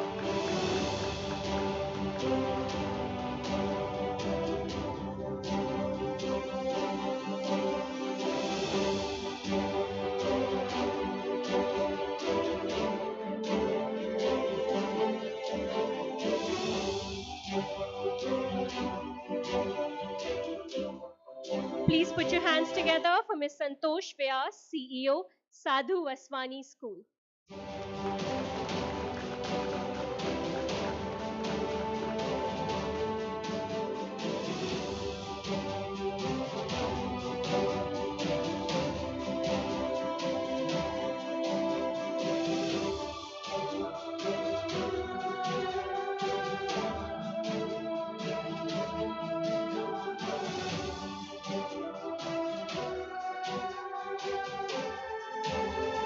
Please put your hands together for Mr. Shaji Joseph, Principal, Sakar English School.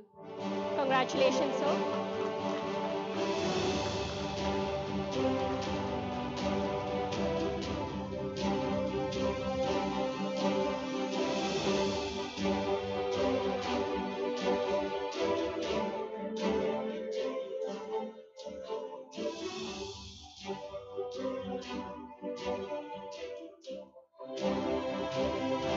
May I now invite Ms. Sonal Panchal, Principal, Mother Teresa Memorial School.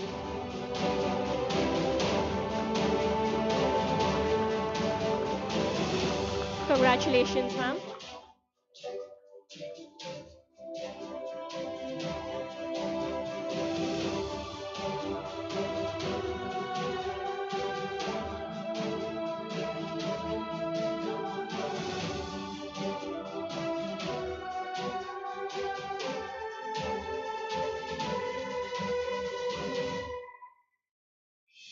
Please put your hands together for Ms. Vandana Parmar, Principal, Swarva Mangal School. Congratulations, ma'am.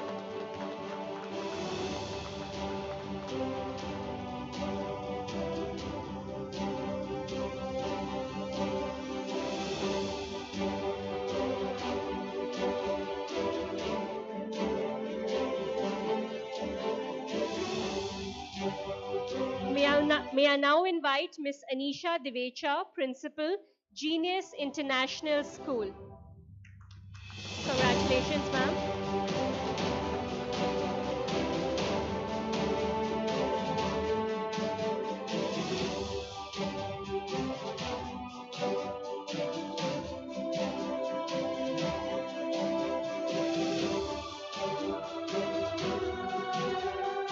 Please put your hands together for Dr. Salima Chaudhary, Principal, Cosmos Castle International School.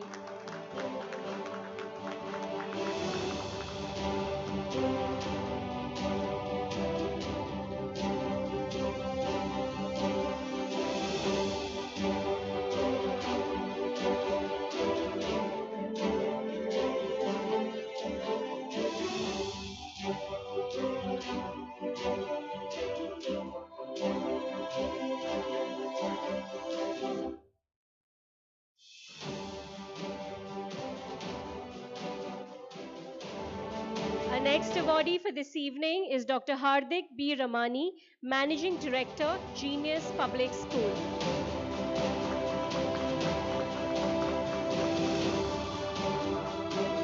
Congratulations, sir.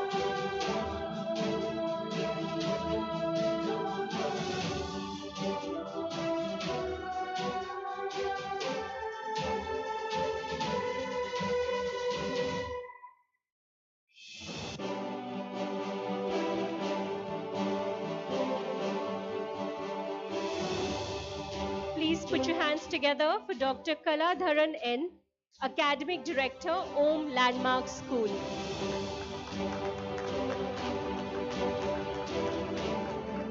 Congratulations, sir.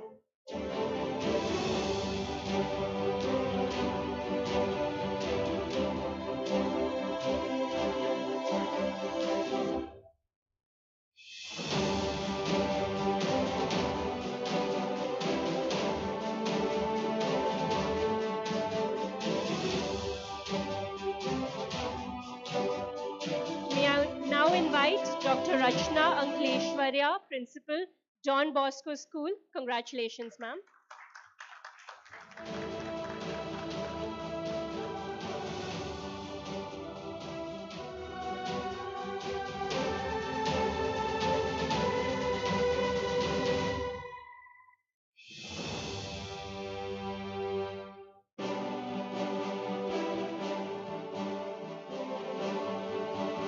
Please put your hands together for Dr. Sunil Gupta, Founder and Director, Shanti International School. Congratulations, sir.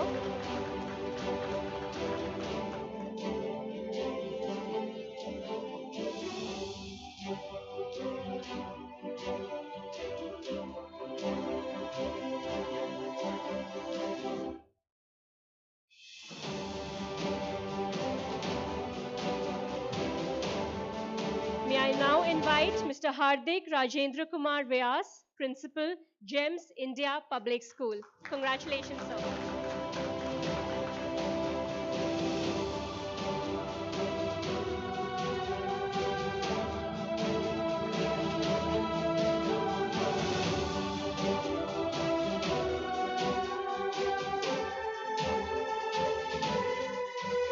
Our next awardee is Mr. Jadeja Digvijay Sinha M, Principal, Sri Swami Narayan Gurukul International School.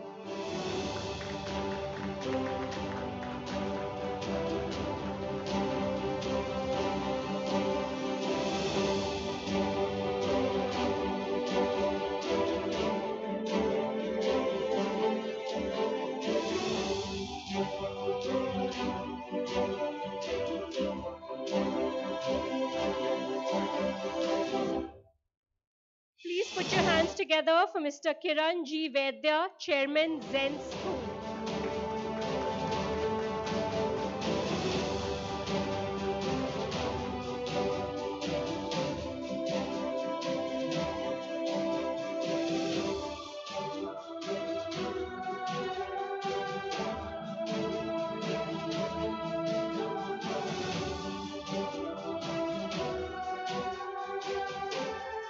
Inviting our next awardee, Mr. Manish Puhania, Director, Lotus School.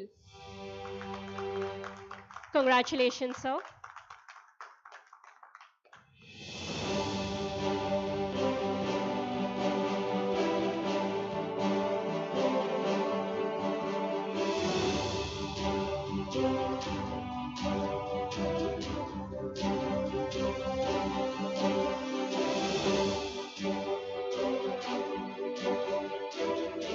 Please put your hands together for Mr. Nandan Patel, Director, Sri Swami Narayan Gurukul International School.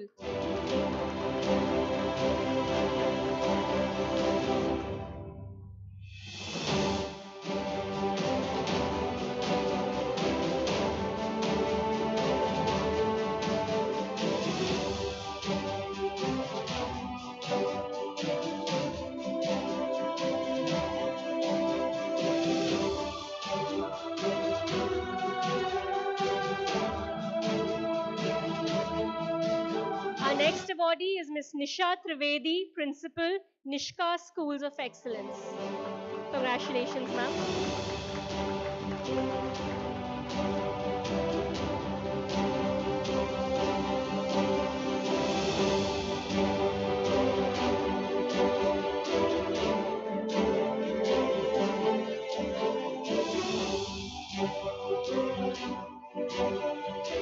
Please put your hands together for Mr. Dhruv G. Vaidya, Managing Trustee, Zen School.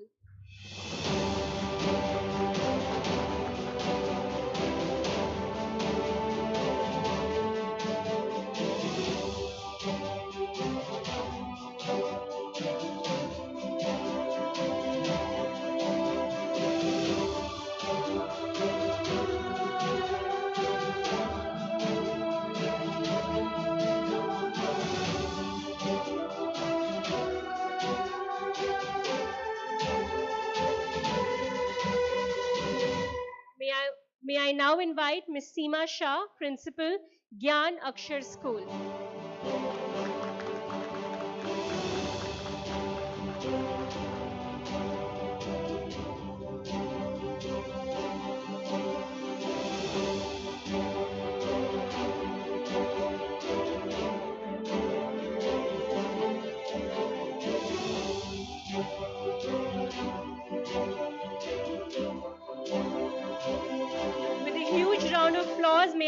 invite Ms. Suman Sharma, Principal, Shri Vedic Girls Senior Secondary School. Congratulations, ma'am.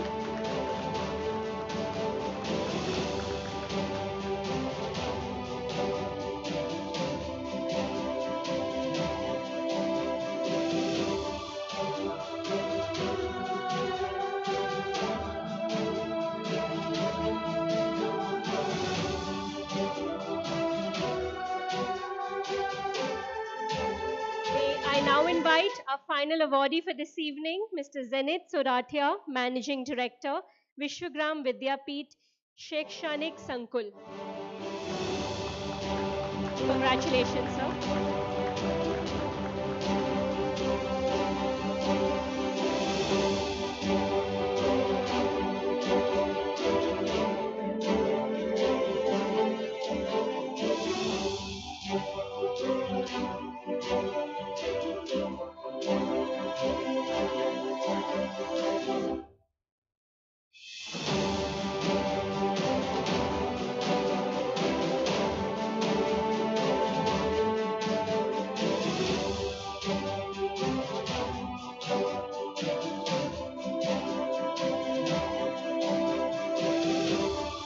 May I please invite Mr. Himanshu Dodia, Principal, Ankur CBSE School.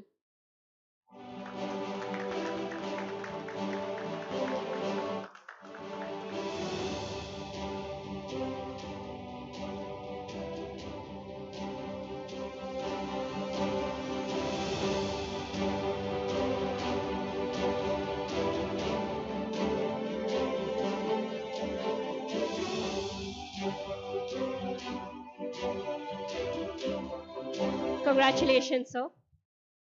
A big congratulations to all of you. Thank you, team. Thank you, sir, for doing the honors.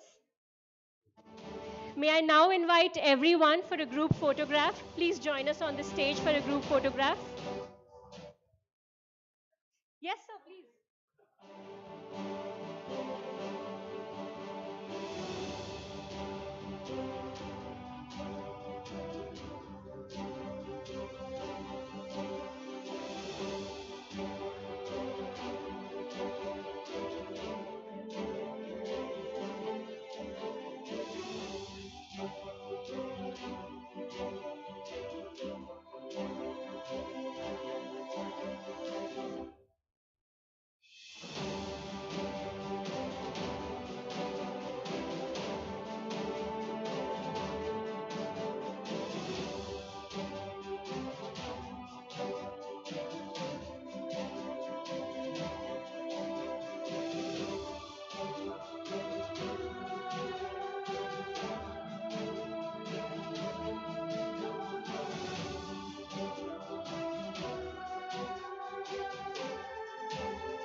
Thank you everyone for coming. We wish you a safe journey back home. Thank you for making Q&I today a success. A very good night. And we loved having you all here. Thank you very much.